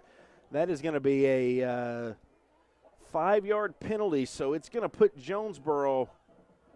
Yeah, they should have a new set of downs on that. We'll see. Yep, we've reset. So it's new set of downs. Jonesboro's got it 1st and 10 from the 40. Handoff goes to T.J. Brown. He rumbles ahead, and he's going to get about 3 yards on the spot. It'll bring up 2nd down and 7. So Jonesboro gets the penalty there, and they needed that to avoid their 2nd straight 3-and-out. And now it's 2nd down and 7. 5:45 left to play here in the 3rd quarter. They are running the ball hard with T.J. Brown here tonight. Not a ton of action in the backfield with Caden Hawkins like we saw last week. Motion goes to the right. Handoff goes to T.J. Brown. Brown rumbles up the middle. He's got the 1st down. Jonesboro gets a new set of downs, and T.J. Brown picks up about 9 yards on the play and gives Jonesboro a fresh start. Oh, and there's a late flag that came in. They called a false start on Jonesboro. Nobody here at Centennial Bank Stadium, Cooksey Johns Field, knew there was a false start. You didn't hear the play get blown dead. And T.J. Brown had the 1st down. And so instead of it being a new set of downs, that's going to back them up 5 yards and bring up 2nd down and 15. And, boy, that's a killer. Didn't hear any whistles. They called the play. A flag was on the field, but the play kind of proceeded. And so instead of a 1st down, Jonesboro's now behind the chains. They were cooking there for a minute.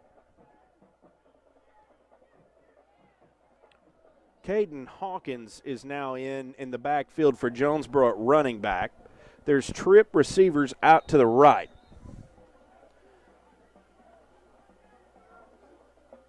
Myers drops back to pass, fires it over to Hawkins on the catch from the running back out to the right side. Got some room to run.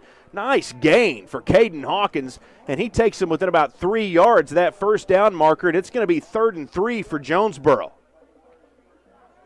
A little route for the running back, and Caden Hawkins gets the catch. Here comes the 3rd down play. Jonesboro goes up tempo. Hawkins rushes ahead, but he's met after about a 2-yard gain, and we're going to have a 4th and short incoming for Jonesboro. Couple of personnel changes for the Jonesboro offense, and here comes the 4th and short play.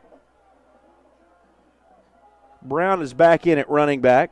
O.J. Collins is also up in the slot.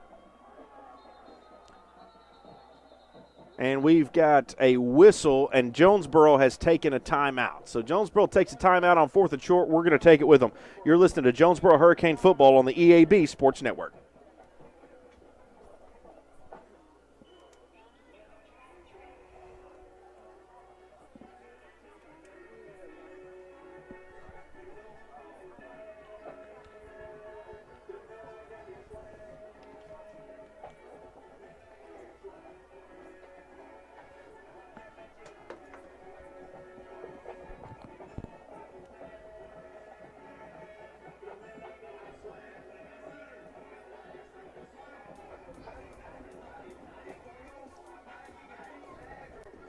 Welcome back to Jonesboro Hurricane Football on the EAB Sports Network. We're at the NEA Baptist broadcast position. NEA Baptist, healthcare for the next century. Jonesboro's ready for a 4th and short. TJ Brown is in the Wildcat. He's ready to take the snap. He's also joined by Jalen McCullough. Jonesboro looking for a conversion. They're on the Silven Hills 31, and they're going for it on 4th and 1. Brown lines up, ready to take the snap, takes it himself, rushes up the middle. Silven Hills is in the backfield, and he's going to be stopped.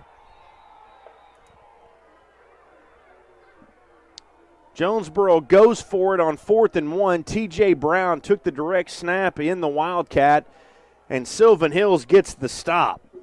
And a tough first 3 drives for Jonesboro is nothing doing, and now Silven Hills takes things over at their own 31. Jonesboro offense was grinding right there and had moved the chains a couple of times, but couldn't get it done on 4th and short as Silven Hills sniffed a play out on the T.J. Brown keeper. And so now it's 1st and 10. Silven Hills from the 31. They're down 7 points. 4:29 left to play in the third quarter. Hampton keeps it, runs out left side, gets some space, and is taken down right around midfield. First down for Silven Hills as Tyler Hampton on the read option keeps it himself and runs around to the left-hand side. Let's kick it into hyperdrive for Silven Hills. They're ready to go. They beat the chain gang to the line. Fires a pass out left-hand side. It's caught, and there's another first down for Silven Hills in the blink of an eye. That pass went to Jeremiah Carey, and it's a new set of downs. Silven Hills now has it first down from the Jonesboro 40. We've moved on to the Jonesboro side of the field. Howell's in the backfield with Hampton. Hampton hands it off to Howell. Howell kicks it out left side between the tackles. He gains about 4 yards. It'll be 2nd down and 6 now for Silven Hills. 3:57 left to play in the third quarter, and man, how momentum can shift in a hurry. Jonesboro still retaining the lead, but Silven Hills running wide open right at them. Handoff goes to Howell again, but the Jonesboro defense meets him right where he stands. No gain on the play as Jonesboro gets the big stop and brings up 3rd down. Jaquez Jordan gets the stop, and it's 3rd down and 7 for Silven Hills. Howell in the backfield. Hampton's going to throw. Looks left, steps up into the pocket, fires it out to Howell, who had just slipped up in between the offensive line, and that is a stop, which should bring up 4th down, but a flag comes out late. A flag came out from the referee after the play was over. Jonesboro should have it 4th and 7 from their 38. And they called a late hit on Jonesboro.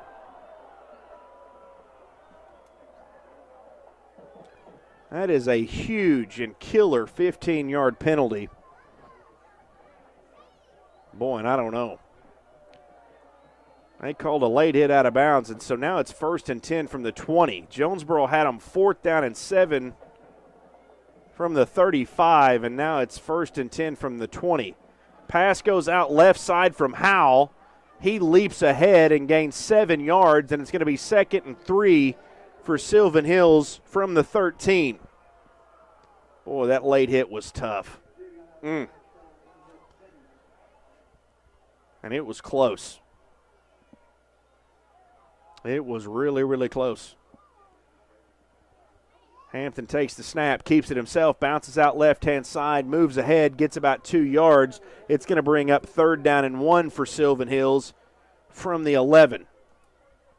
2:25 left to play in the third quarter. Jonesboro defense trying to protect a 28-21 lead.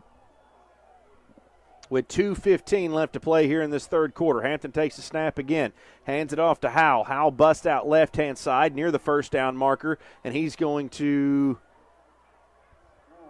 may have to measure this one. It's close, and we've got multiple flags coming out. There was some extracurricular activity on the ground at the line.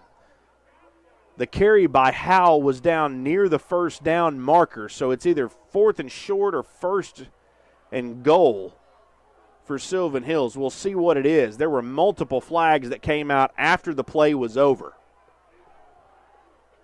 and we await the call. Best case scenario for Jonesboro, it's a flag on both teams.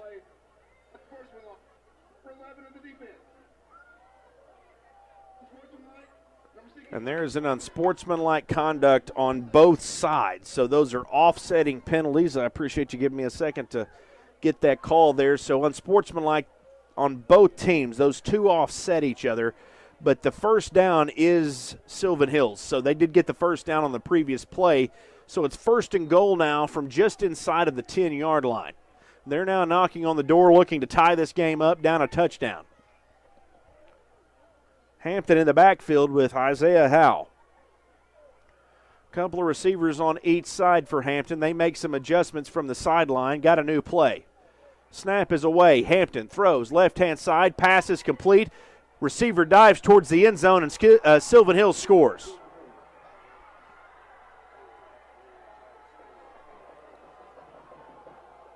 Maurice Phillips caught the pass from Tyler Hampton on the 10-yard pass play, and Silven Hills can make an extra point and tie the game.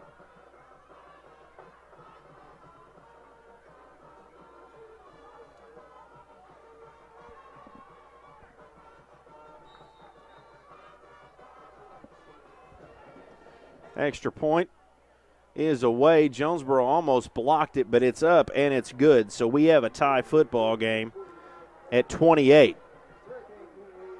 That was a 10-yard touchdown from Tyler Hampton to Maurice Phillips. But there was an absolutely killer penalty. Jonesboro had Silven Hills 4th and 6 from the 35. And there was a late hit called on Kenneth Douglas. And that gave 15 yards and a new life to Silven Hills. And Silven Hills has come out burning in this second half. They got an interception on Jonesboro's first drive, then scored on the ensuing drive after a punt and a couple of turnover on downs. They've scored again on a Tyler Hampton to Maurice Phillips 10-yard TD pass to tie things at 28. There's a minute 41 left to play in the third quarter. We got a lot of football left, but Jonesboro would love to get a little momentum back here. Things have shifted here in Jonesboro. Kick is away. T.J. Brown trying to corral it, having a little bit of trouble. He finally picks it up after a couple of bobbles, and he's going to be down at around the 9-yard line. Silven Hills is wrestling for it. There's no way you can make an argument that Silven Hills had it. T.J. Brown bobbled it a couple of times, but he did squarely fall on it. But Silven Hills gave it a valiant effort. And Jonesboro's going to have rough field position. They're going to have it from their own 9-yard line.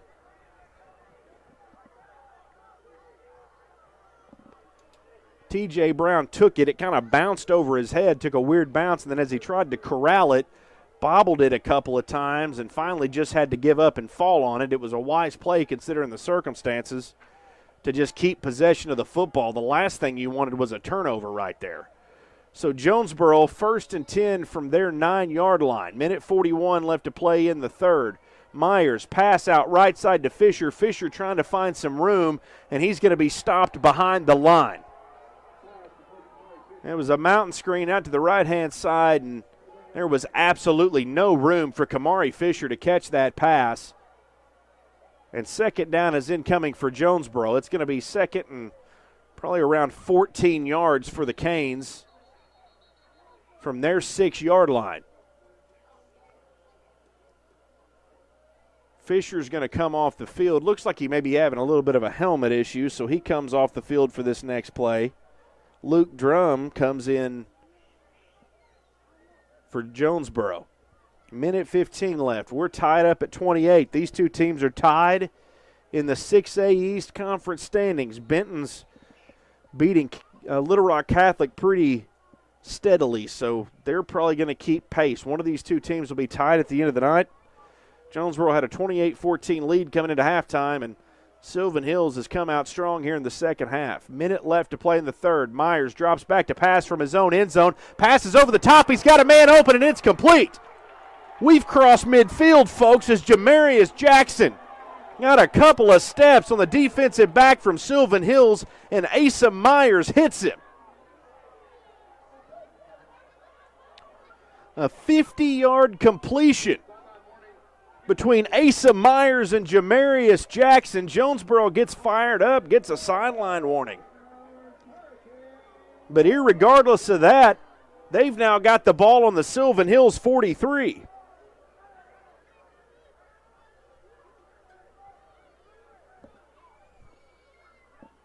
Ready to run the next play. Caden Hawkins takes it, rumbles ahead, finds a gap and a little bit of room. It's going to be second down and 6. Huge pass play to set things up, and that is just what the doctor ordered for the Jonesboro offense. They're ready to go now, running up tempo. Second down and 6. 26 seconds left in the third. Myers fakes the handoff, fires left-hand side, and the pass is almost incomplete. Nigel Casey dropped it. Nigel Casey shot the gap on the quick out route and almost had a pick six, but it hit him right in the chest protector and fell. Sigh of relief here at Centennial Bank, Cooksey John Stadium.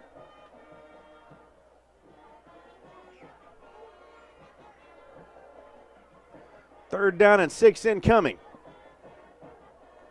20 seconds left to play in the third. Caden Hawkins is in the backfield. He moves from the left to the right-hand side. Myers drops back to pass, fires to Hawkins, and the pass is incomplete, and it'll be fourth down and 6 coming for Jonesboro. We'll see what they decide to do. Should be in four down territory here. There's 15 seconds left to play in the third quarter.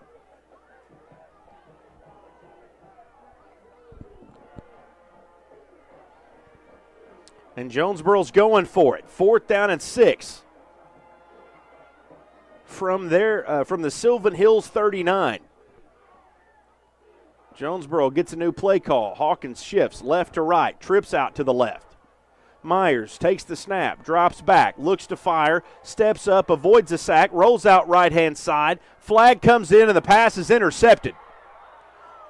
Pierre Grimes has his second interception of the game, and he's still returning this thing. He's across the 50 and pushed out at the 45.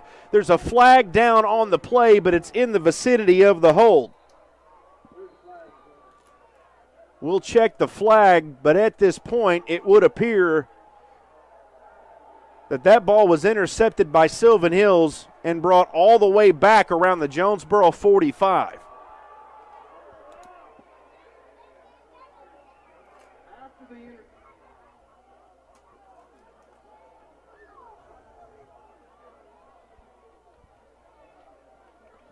Still waiting on the call. We'll check it here in a minute. We're also at the end of the third quarter as well. So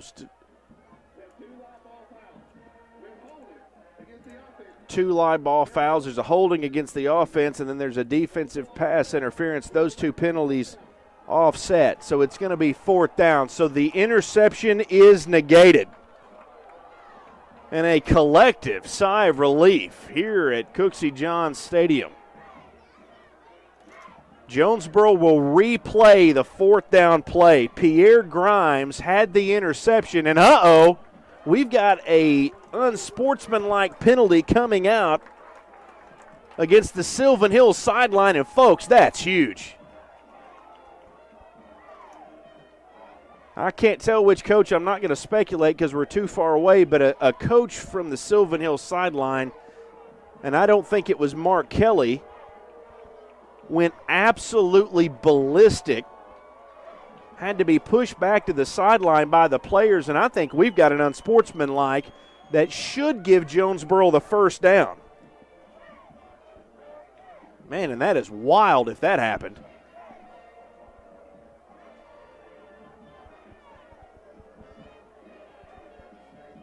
And so there were two penalties. Jonesboro had a hold on the pass, but the pass was intercepted. They said there was a pass interference.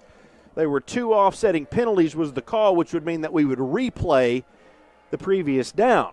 It looked like a hold on Jonesboro, and then we got the second flag that came in the secondary. So Pierre Grimes appears to have had an interception, which would be the second interception of the half for Silven Hills, negated. There's a discussion going on. The Silven Hills coaching staff is pleading the case here, and there's a meeting of the minds of every official out here at the 40-yard line. We are at the end of the third quarter, I should point out as well. We're tied at 28. And your guess is as good as mine what's about to happen here. The Silven Hills sideline went ballistic. There was a penalty thrown on the Silven Hills sideline. We've still not gotten that call confirmed.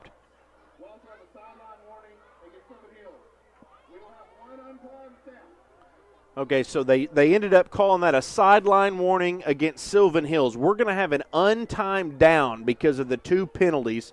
So it'll be 4th and 6 for Jonesboro, an untimed down to end the third quarter. The INT was negated. Pierre Grimes intercepted it. He ran it back to the Jonesboro 45. That's a no-go. There was a holding and a pass interference. Then there was a sideline warning. And, buddy, I want to tell you, I don't know how that wasn't an unsportsmanlike conduct on Silven Hills. There was a coach going ballistic. And it wasn't Mark Kelly. But they ended up just calling that a sideline warning, which would have given Jonesboro the first down if it wasn't unsportsmanlike. But Jonesboro's got one untimed down. It's 4th down and 6. And, folks, this is a big play right here. Jonesboro needs this in a big way. Untimed down into the third, tied at 28. 4th and 6 incoming. Myers in the guns, going to drop back to pass, steps forward, fires, got a receiver open, and it's complete. Jonesboro converts the 4th down. Jalen Hurd catches the pass on a huge 4th down conversion for the Canes, and they've picked up the first down on the untimed down. That actually completes the third quarter. So a wild end to the third quarter. We are tied at 28, and folks, we've got a game here at Cooksey Johns Field. We're going to take a quick break. You're listening to Jonesboro Hurricane Football on the EAB Sports Network.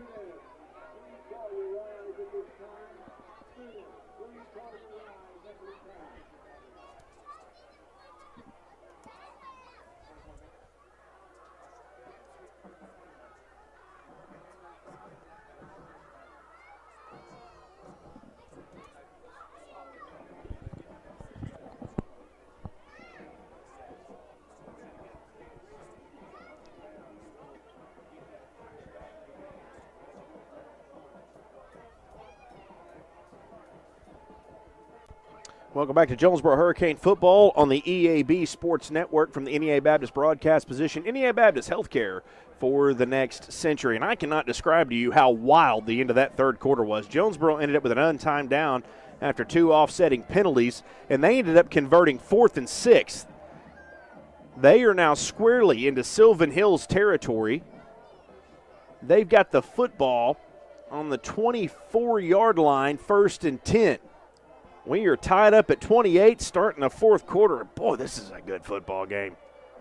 Hope you guys are having fun. Brown gets the carry, rushes up the middle. He gains 6 yards. Up to the 19-yard line, brings up 2nd down and around 4 for the Canes as we open up the fourth quarter. Canes ready to go in the up-tempo. Hands the ball off to Brown. Brown's got a gap, room to run, headed towards the first down marker, got it, plus still on his feet, and is finally taken down at the 5. And the Canes knocking on the door. 11:36 left to play in this football game, and T.J. Brown has taken the Canes down to the 5. And we've got an injured Silven Hill Bear on the field. Jonesboro was ready to go in the up-tempo. And an injured player is going to slow things down here with 11:36 left to play in the game. It's T.J. Brown rumbled ahead. Jonesboro trying to take advantage of that huge fourth down conversion. This drive actually started on the Jonesboro 9-yard line, and a lot has happened between here and there. It's like we've played 4 games in between here and there. But now Jonesboro has capitalized on the offsetting penalties that negated an INT, and they're trying to see if they can capitalize. Silven Hills has had every bit of the momentum in this half. Jonesboro took a 28-14 lead into the half. Then Brian Dixon intercepted a pass where Asa Myers was hit when he threw. That was followed by a Silven Hills touchdown by Tyler Hampton on the tush push. And then Silven Hills scored again on a 10-yard touchdown pass to Tyler Hampton.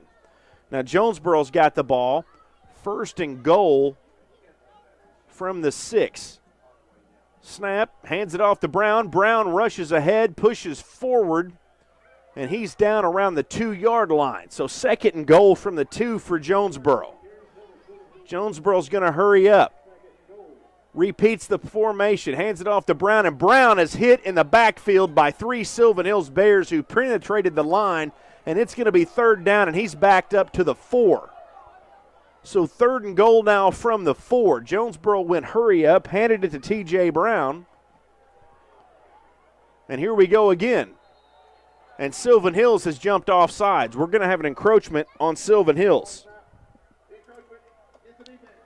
So that'll be half the distance to the goal. That'll take us to the 2.5-yard line. So third and goal from the 2.5 now. Jonesboro moves back up, negates the previous loss of yards picked up by the Bears defense. Jonesboro trying to break this 28-all tie with 10:53 left to go. Myers in the gun, Brown in the backfield, and Jonesboro has a false start.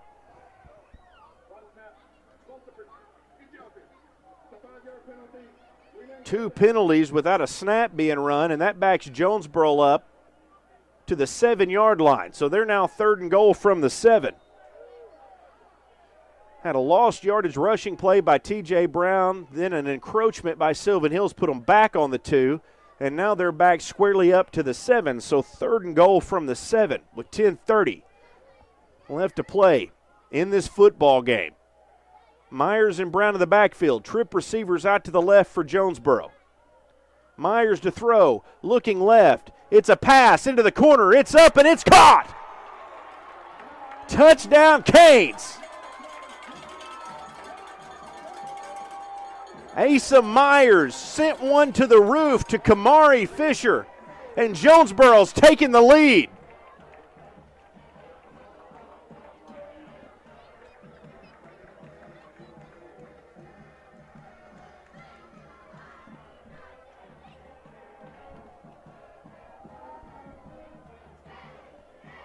Asa Myers lobbed it over the top. And Jonesboro looking to kick this extra point and make it 35-28. The kick is up. The kick is good.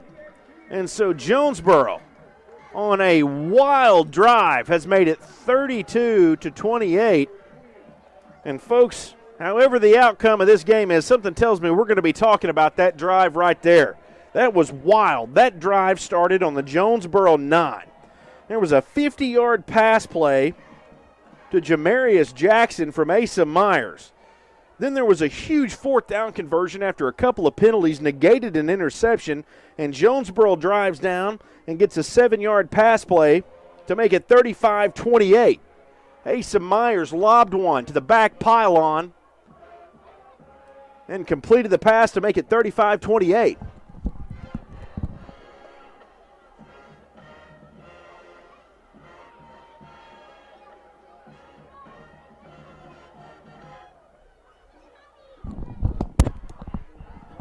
Jaquez Jordan caught that pass for Jonesboro.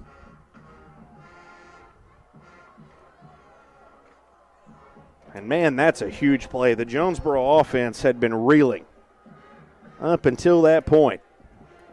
So much happened on that drive. 10-14 left to play in this game, and the Canes have taken a 35-28 lead.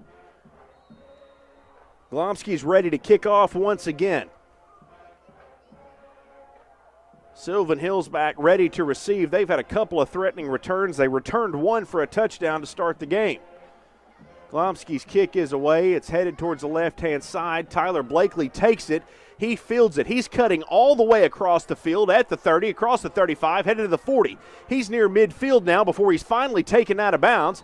He's still in their own territory, but only by a couple of yards. He's finally stopped at the 48, and we've got a fight on the Silven Hills sideline. The play extended over into the Silven Hills sideline. And Jonesboro got into the opposing sideline, and there was a scuffle. We've got a flag out on the play. And we're getting just a little bit chippy here late in this game here at Centennial Bank Cooksey John Stadium. Jonesboro coaches doing a great job heading over there trying to break things up. And anytime the play kind of extends over into the opposing team's sideline, that's not good. We'll see what happens after this penalty. There was a flag also down, it looks like, at around the 43-yard line of Silven Hills.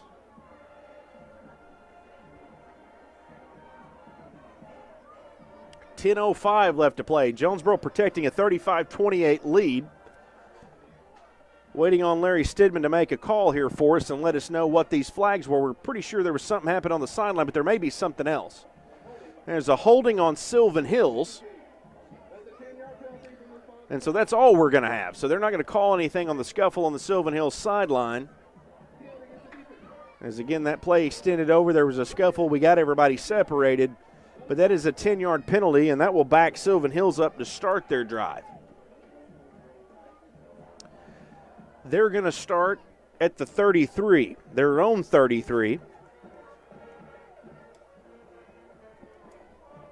Trailing 35-28. Again, these two teams tied atop the 6A East standings.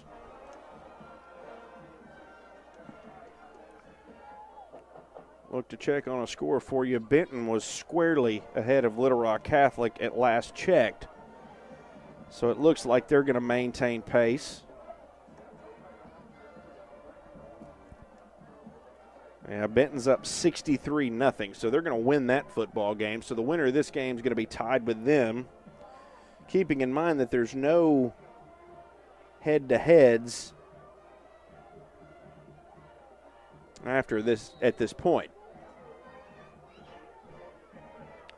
So there's going to be some tiebreakers likely involved, depending on what happens the next couple of weeks. It's first down and 10 for Silven Hills as they start their drive. The handoff goes to Ducky. He tries to find some space, gets about 1 yard out to the right-hand side, and it's going to be second down and 9 for the Bears. They're on the 34, their own 34. Fakes the handoff to Ducky, fires a pass over the middle, and it's caught by Bryant. And that's a first down for Silven Hills. Excuse me, that's Brent. Lacoby Brent. Brent caught a touchdown pass in the first half, a 22-yard touchdown that tied us up at 14. He makes one here for the first down. Silven Hills approaching midfield. Hampton keeps it, crosses midfield, gets a huge gain, taken down. He's still on his feet. He's across the Jonesboro 25, and he has busted a huge run, all of which was after contact. And it's a first down plus some as Silven Hills has entered the red zone on a huge carry by Tyler Hampton. He just drug a host of Canes, and they're off and running once again. The handoff goes to Ducky. Ducky runs ahead for maybe a yard.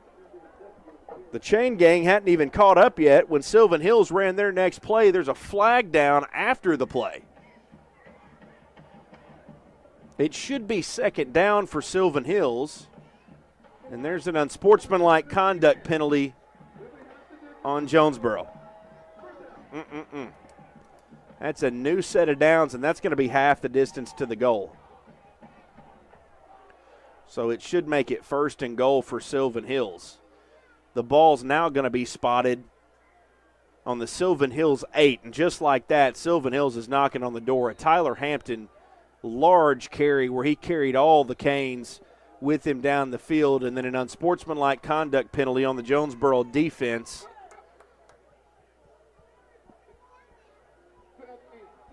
And there was a false start now on Silven Hills, so that backs us up. It's still 1st and goal, but now the spot is going to be on the 13-yard line. Jonesboro up 35-28, 8:55 left to play in this game. The handoff goes to Howell. Howell runs out left side, gains a few yards, and is taken down at the 5-yard line. Let's make it 6. So it'll be 2nd and goal from the 6. 8:45 left to play in the game. Jonesboro leading 35-28. Silven Hills speeds up. Isaiah Howell in the backfield. Trip receivers out to the right for Silven Hills. Here comes the snap. Fakes the handoff. Hampton runs right side, tries to find some room, and he's hit hard. Gains 1 yard. It'll be 3rd and goal from the Jonesboro 6. 3rd down play incoming. Silven Hills digs the snap count, fakes the clap. Jonesboro stays home. Changes the play. Howell moves from left to right. Fakes the handoff. Hampton to throw. Hampton fires into the end zone, and the pass is complete. 6-yard pass completion for Silven Hills, and they've got a chance to tie the game.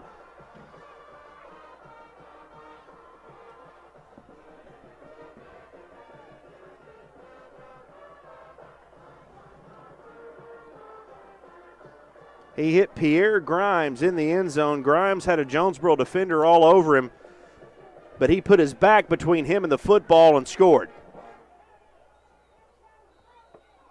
Chase Isaac on to try the extra point to tie the game. Kick is up, and it's good, and we're tied at 35.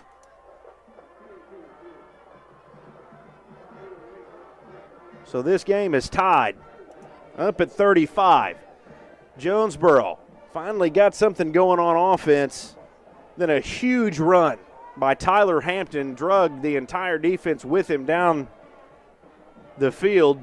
Then a 15-yard Jonesboro defensive penalty. It's finish off Tyler Hampton 6-yard to Pierre Grimes. And we're all tied up at 35. We've got 8:08 left to play in this game. There has been a lot happen in this second half. This game is pretty easy to tell you about coming out of the first half, and it's hard to describe what's happened between the end of the third quarter and now. Some crazy penalties, some crazy plays, some 4th down conversions.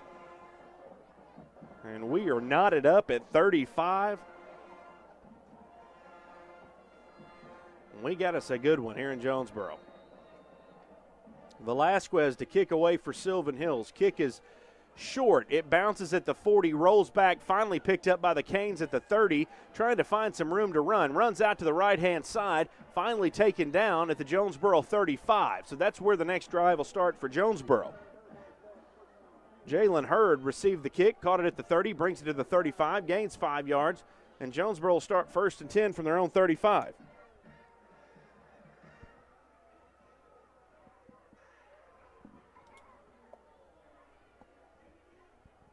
Both of these teams running up tempo, so a ton of drives, a ton going on. 7:59 left to play in the game. And, boy, you knew this battle between two teams atop the 6A East was going to be a good one. And, folks, that's a good one. 1st and 10 incoming from the 35. Handoff goes to T.J. Brown. Brown rumbles up the middle, still gaining yards, and he gets 6. 2nd down and 4 coming for Jonesboro. And in a tie game at home, a running clock's not the worst thing either for Jonesboro. They're definitely not going to move away from who they are, but running the football seems optimal. But Myers is going to throw. Myers fires over the top. Pass is incomplete. Jamarius Jackson was the intended receiver. He had a step, but was overthrown by about 3 feet. And we've got a flag down in the Jonesboro backfield. And it's a holding against Jonesboro. So we're going to replay second down, but we're going to back up 10 yards. It'll go from the 41 to the Jonesboro 31. And so now Jonesboro's behind the chains on second down.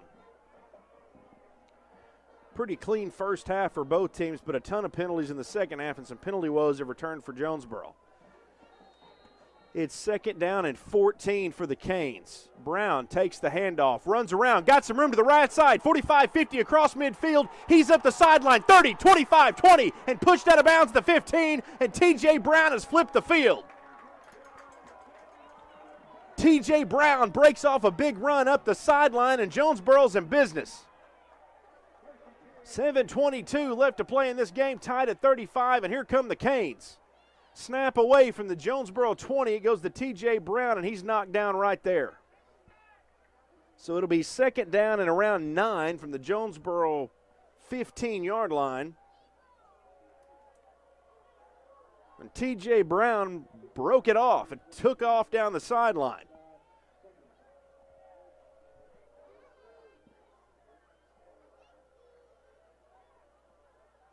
Here comes the second down and 9 play. Handoff goes to Hawkins. Hawkins rumbles up the middle past the 5. He's inside the 5 before he's taken down, and we're going to have a first and goal Jonesboro. Canes now have a chance to break this tie. Canes ready to go again. Handoff goes to Hawkins, and Hawkins is met in the backfield by a trio of Bears.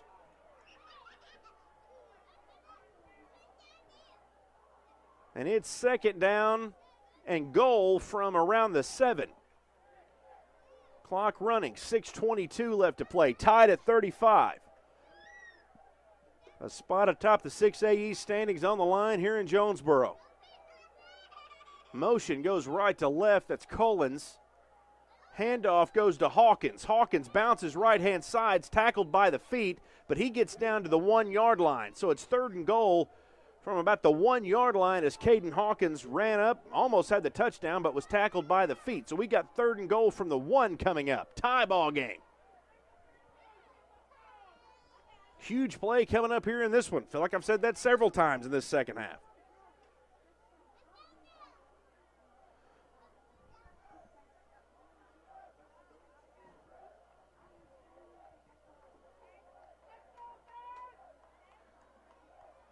Snap is in, and Myers keeps it. He rolls around out to the left-hand side. Myers on the read option. Touchdown, Hurricanes. Asa Myers keeps it for the 2-yard keeper, and he scores on third and goal from the 2. Faked the handoff to Hawkins, kept it himself, and he's given the Canes back the lead.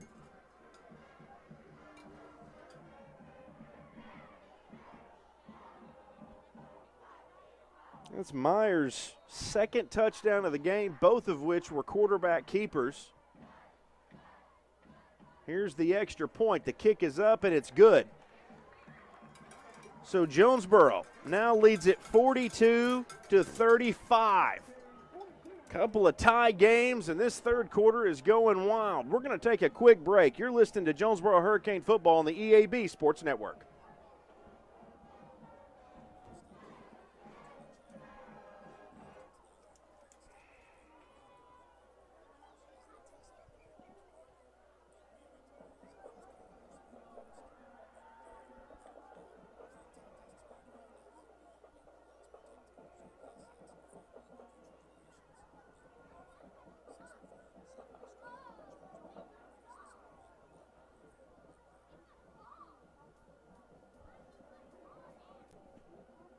Welcome back to Jonesboro Hurricane Football on the EAB Sports Network. Jonesboro's just taken a 42-35 lead with 5:26 left to play in this game on a keeper by Asa Myers.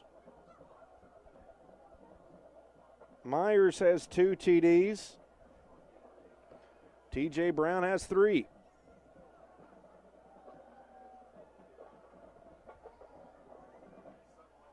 Jonesboro getting set to kick off with 5:26 left to play.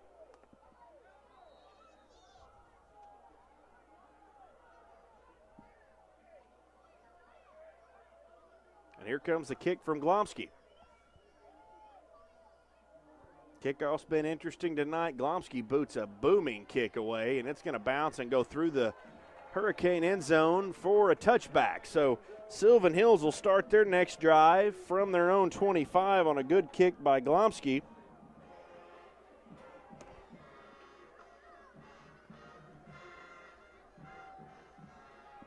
This has just been a terrific game. Back and forth, a lot of passion, a lot of energy, playoff hopes on the line.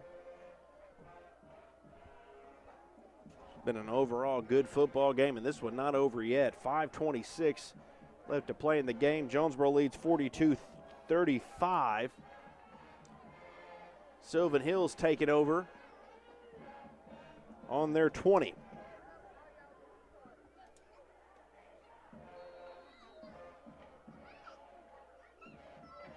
Here's a snap. Hampton to throw. Hampton fires over the middle. Got a receiver open, but the snap, the pass is bobbled and incomplete. Maurice Phillips, who caught a touchdown pass earlier, dropped it, and now it's 2nd down and 10. He was open, just couldn't make the grab. 5:20 left to play. 2nd and 10 coming for the Bears. From their 20. Fakes the handoff. Hampton fires right side. Passes complete to Blakely. Blakely goes past the first down marker, and he picks up the first down. That's going to move the chains, and it's going to be 1st and 10 now from the Silven Hills 33. Ready to go again for the Bears. Hampton to pass. Hampton passes left-hand side. Pass is complete. And he's going to get the first down or pretty close to it. Terry Ransom was the wide receiver. Hampton completed the pass. We'll see where they mark it. Looks like it's going to be a first down for Silven Hills. They move the chains, and Silven Hills is off and running again. Hampton drops back, pushed out of the pocket. Blocker trips as he chases him. He fires on the run, but it goes out of bounds, and it's going to be 2nd down and 10. Silven Hills has the ball on their own 43, and a 2nd and 10 incoming. Blocker was giving chase there, forced Hampton out of the pocket, then tripped up, but Hampton just airmailed it out of bounds. 4:54 left to play in the game. Silven Hills trailing by 7. Handoff goes to Howell. Howell moves ahead. It's going to bring up 3rd down and 6. Well, the Canes need a stop right here. Clock running, 4:42 left to play. Canes up 42-35. Here's the snap. Hampton to pass again. Rolls right side out of the pocket, flips the pass out right-hand side. The pass is incomplete. 4th down incoming. Big 4th down play incoming for the Jonesboro defense.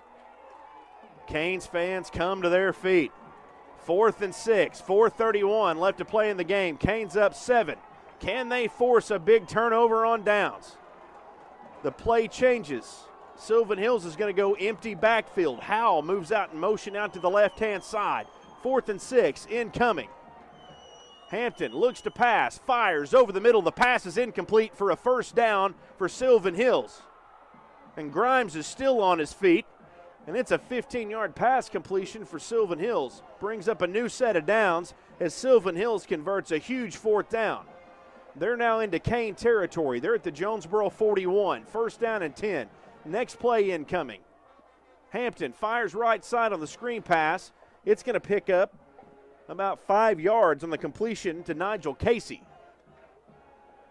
They're actually going to spot him out shorter than that, about a 4-yard gain. 2nd down and 6. Silven Hills moving fast. Handoff goes to Howell. Howell, patient, looks for a place to go, but he's taken down after he moves forward to about the 45. He gains about 3 on the play. And we're going to have a 3rd down and around 3 or 4 for Silven Hills. They're still ready to go. 3:51 left to play in the game. Jonesboro hanging on to a 42-35 lead. This defense looking for a stop. Silven Hills does have all timeouts. Jonesboro has 2 timeouts. Here's the snap.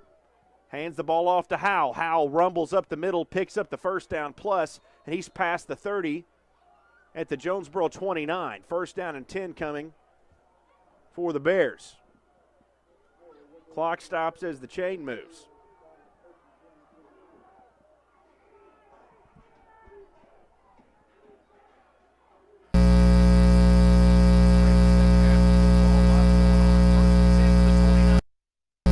Fakes the handoff. Hampton keeps it. Goes right side. Dodges a cane tackle. He's picked up at least 5, and he's going to get a few more. And it's going to be second down and around 8 for Silven Hills. The ball came loose, but they mark him down. So Silven Hills is going to keep the possession, and they're in an up-tempo offense once again. Second down and about 3 left to go. Quick snap to Hampton. Hampton looks, fires deep into the end zone. Passes up, and it's complete. A shot play into the end zone by Tyler Hampton, and Silven Hills is going to have an extra point to tie the game. Pierre Grimes caught it over the top.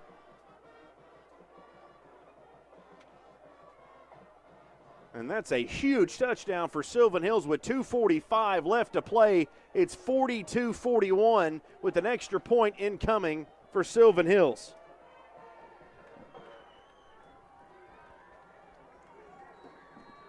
And Silven Hills is going for 2. They're going to try to take the lead right here on this play. Hampton rolls out right side, pass over the middle, broken up by the Canes. Silven Hills rolls the dice, goes for 2. And Corian Bullard got in between the pass. And Jonesboro still leads it by 1.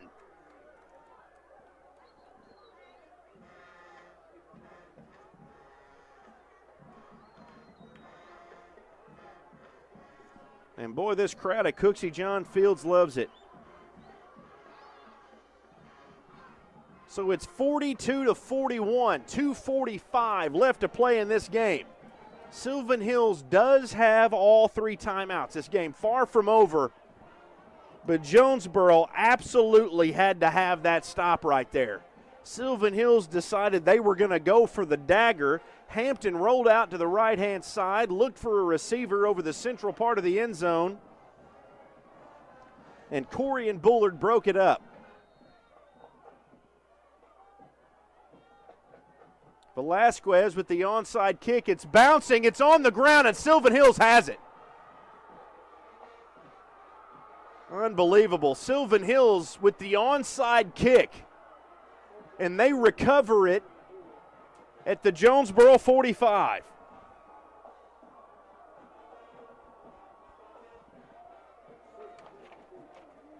Wow. Silven Hills makes no secret about it. They're a fan of the onside kick. And this one pays off. So after the huge 2-point conversion stop, they get the onside kick and they've got another shot at it. It's 1st and 10 from the Jonesboro 45. With 2:45 left to play, Jonesboro leading by 1. Pass goes out to Ducky. Ducky moves across the right side, picks up the first down, and is down to the Cane 28.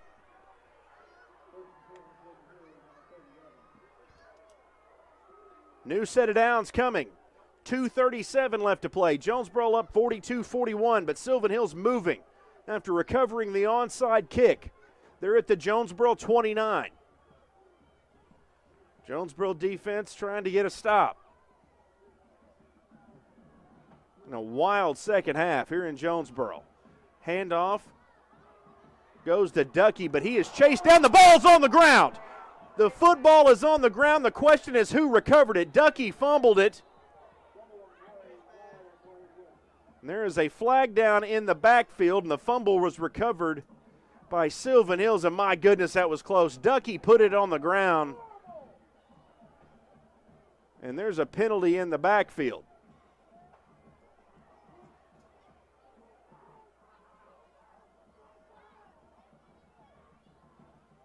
Still waiting on the call.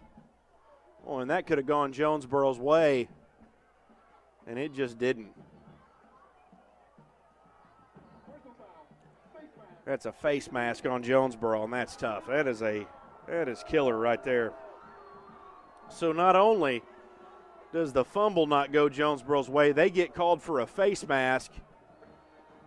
That's a 15-yard penalty. That moves Silven Hills up to the Jonesboro 16-yard line. It's first down and 10 from the Jonesboro 16. Jonesboro hanging on to a 42-41 lead.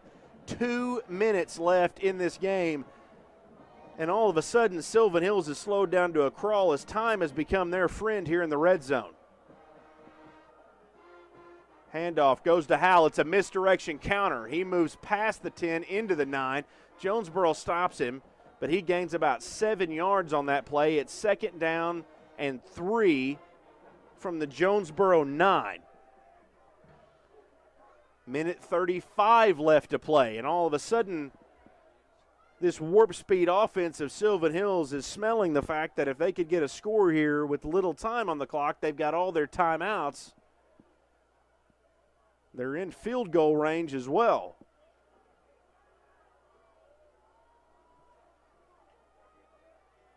Fakes the handoff. Hampton keeps it, runs right up the middle. He's short, maybe of the first down marker. It's close. It's going to be maybe third down. We'll see. It is. It's third down and 1 for Silven Hills. There's 54 seconds left to play in this game. The clock is running. Silven Hills at the Jonesboro 6. The handoff goes to Howell. He's tackled inside of the 5. So that's a first down for Silven Hills from the Jonesboro 4. 43 seconds left to play. And Silven Hills is going to take a timeout. So they are knocking on the door. Let's set the scene for you. We're going to stay right here. Jonesboro leads it 42-41 with 43 seconds left to play in the game, but Silven Hills is just inside of the Jonesboro 5. Now, how did you get here? Well, first of all, Jonesboro stopped a two-point conversion on the previous touchdown, after the previous touchdown that would have given Silven Hills a 43-42 lead. But then Silven Hills went with the onside kick, recovered it at the Jonesboro 45. The rest is history. They marched down the field, and now they're inside of the Jonesboro 5. 43 seconds left to play. Silven Hills is squarely in field goal range, and this up-tempo offense of Silven Hills is slowed to a crawl as they have realized that time is now their friend. So their goal is to leave Jonesboro with as little of clock left in this game at all and hopefully have either a 2-point lead from a field goal or a touchdown lead after that. So out comes the Silven Hills offense. We're going to have our ball game coming up in a minute. These two teams tied atop the 6A East. Benton's already won. One of them's going to be tied with them at the end of the night. Motion right. Hampton keeps it, rolls out right, keeps the football and punches it into the end zone. Silven Hills has scored a touchdown and has taken the lead with 38 seconds left to play.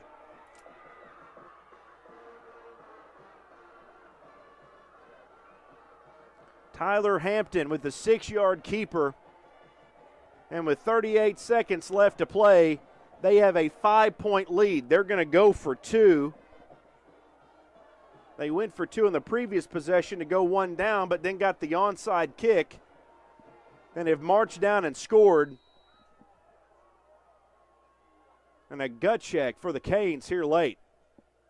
Myers rolls out to right side on the 2-point conversion, looks to fire, fires into the end zone, and it's complete.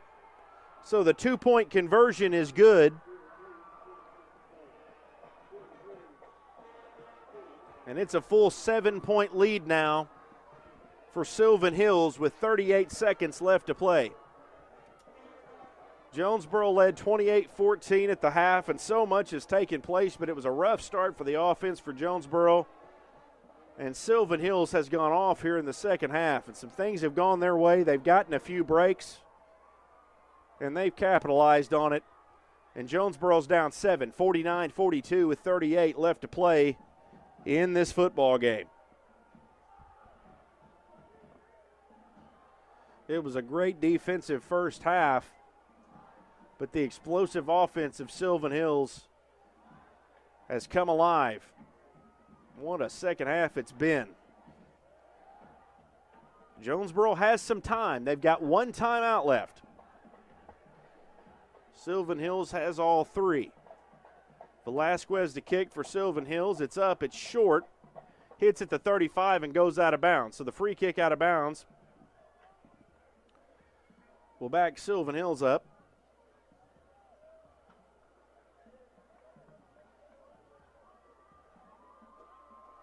See where that ends up getting spotted.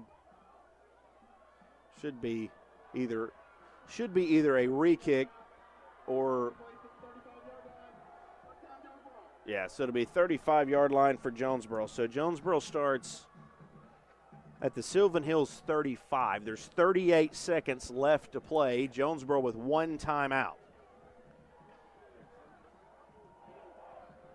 Silven Hills has mounted a comeback in this second half. And an onside kick could be the fatal blow. Game not over yet.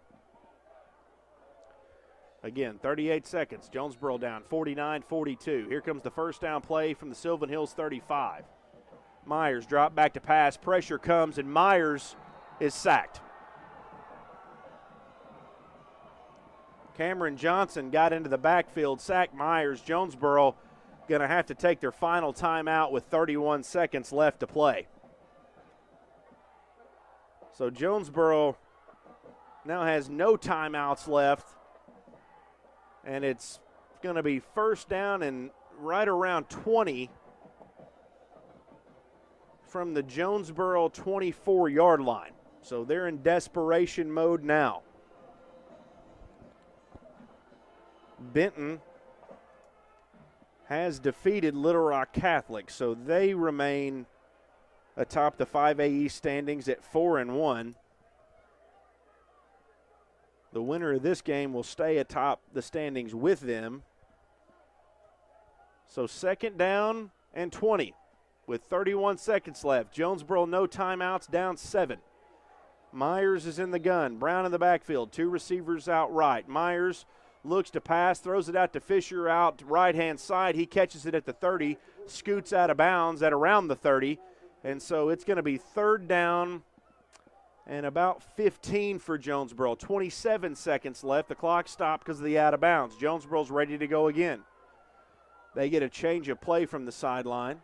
Brown's in the backfield. Myers takes the snap, drops back, fires right-hand side. It's Fisher. Fisher tries to get out of bounds, but he can't. So the clock's going to stay moving. 20 seconds left to play. Jonesboro's going to have to get back up to the line. It's fourth down, so they can't spike it. 15 seconds left to play. They're going to have one more play left here, it looks like. Myers steps up in the pocket, fires right-hand side. The pass is out of bounds and incomplete, and it's a turnover on downs, and Silven Hills is going to win the football game. 5 seconds left to play. The pass from Myers went out of bounds on fourth down. And Silven Hills has come from behind here in the second half. Jonesboro's going to drop a heartbreaker here tonight. 49-42 with 5 seconds left to play. Should go ahead and point out Noah Wendell comes out and shakes the official's hands as he takes the field for this final defensive snap. Very classy act by that young man, Jonesboro's leader in tackles, and even in defeat, and as tough as this loss is, thanking those guys that worked hard and called that game tonight. Big props to that young man. Give him a job at First National Bank if he wants one, and stuff like that. I like it.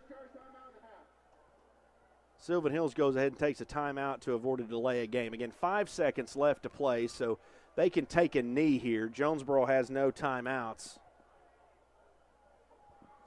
Silven Hills going to be in a tie with Benton, top the 6A East.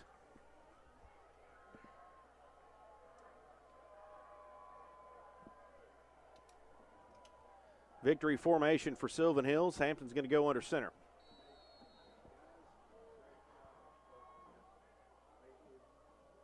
Snap goes down, takes a knee, and that's our ball game. Silven Hills defeats Jonesboro by the final score of 49-42.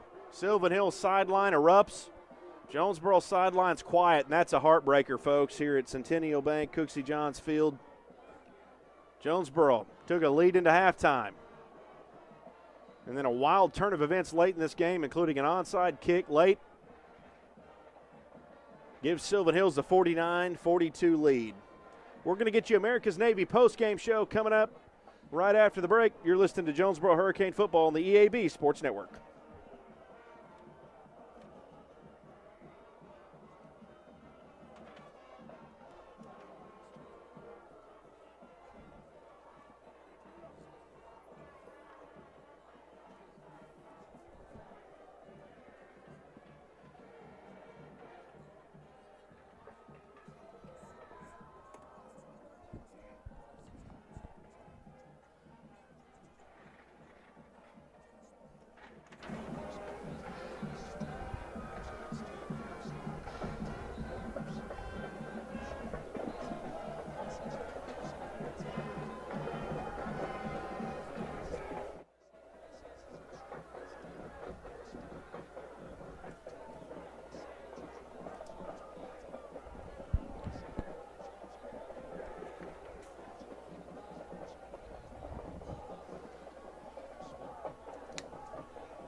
Welcome into the America's Navy postgame show. It's time for America's Navy postgame show. Be a part of a force that never quits. Visit Navy.com to find out more. Jonesboro drops a heartbreaker here at Centennial Bank Stadium, Cooksey Johns Field, 49-42 at the heels of Silven Hills.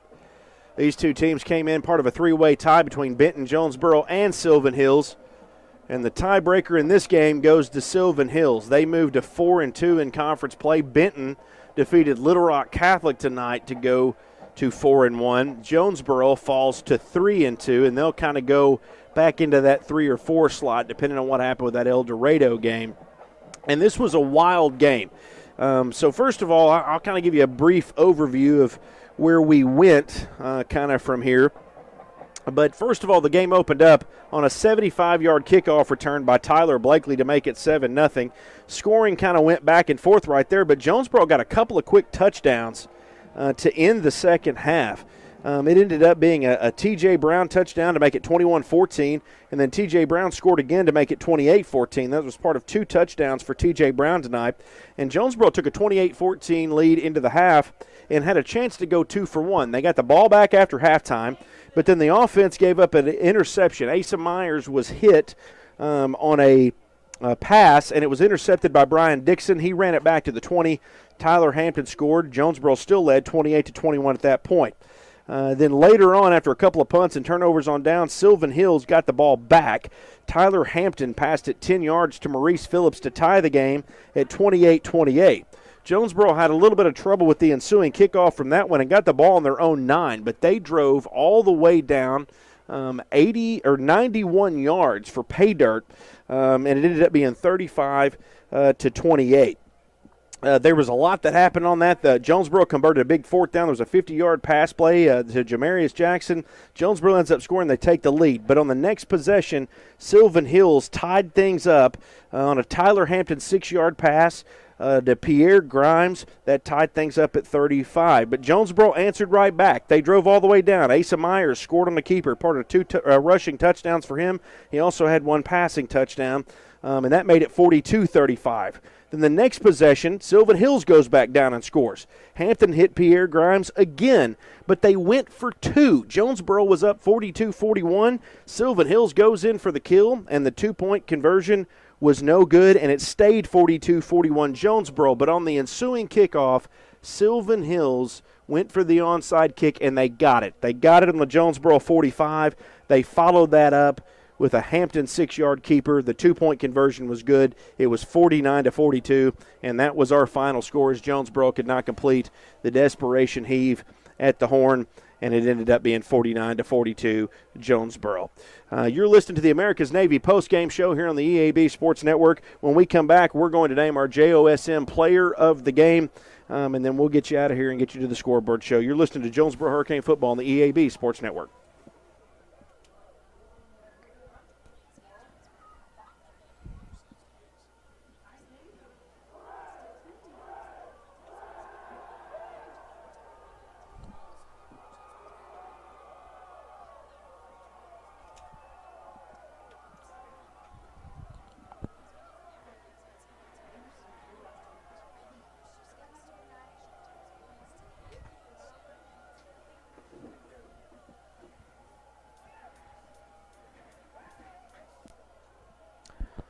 And welcome back to the America's Navy postgame show. Be a part of a force that never quits. Visit Navy.com to find out more. We're here at the NEA Baptist broadcast position wrapping things up.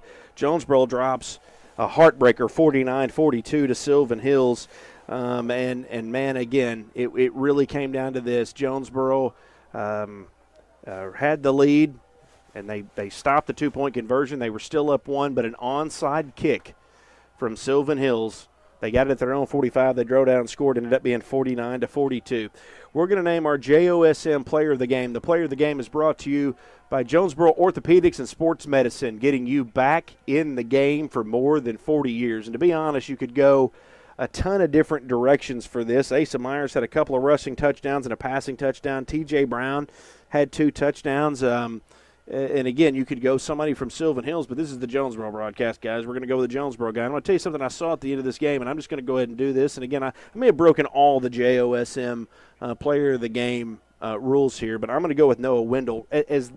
After Jonesboro failed to complete the 4th down conversion, the game was over. There was 5 seconds left. They didn't have any timeouts. It was victory formation for Silven Hills. Noah Wendell walked out, actually shook both officials' hands and thanked them. It was a little bit of a chippy game. There were some rough calls there towards the end of the game, but Noah Wendell goes out and shakes their hands. And for that, he's going to get our Jonesboro Orthopedic and Sports Medicine Player of the Game.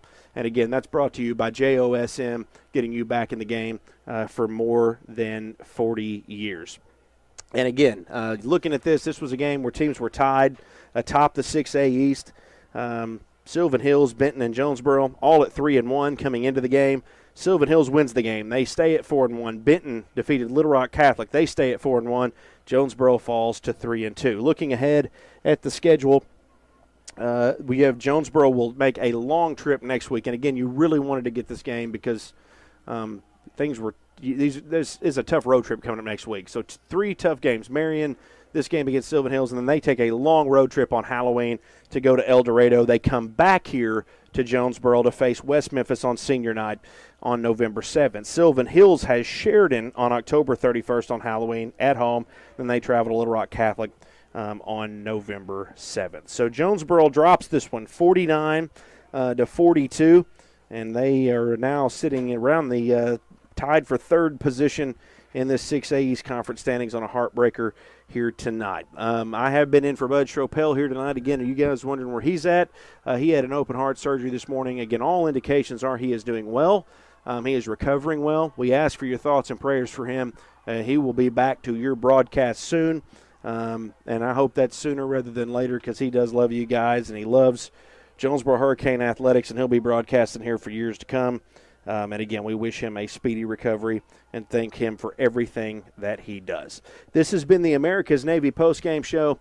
It's the America's Navy postgame show. Be a part of a force that never quits. Visit Navy.com to find out more. We appreciate you joining us tonight. Jonesboro drops this one 49-42 to Silven Hills at home.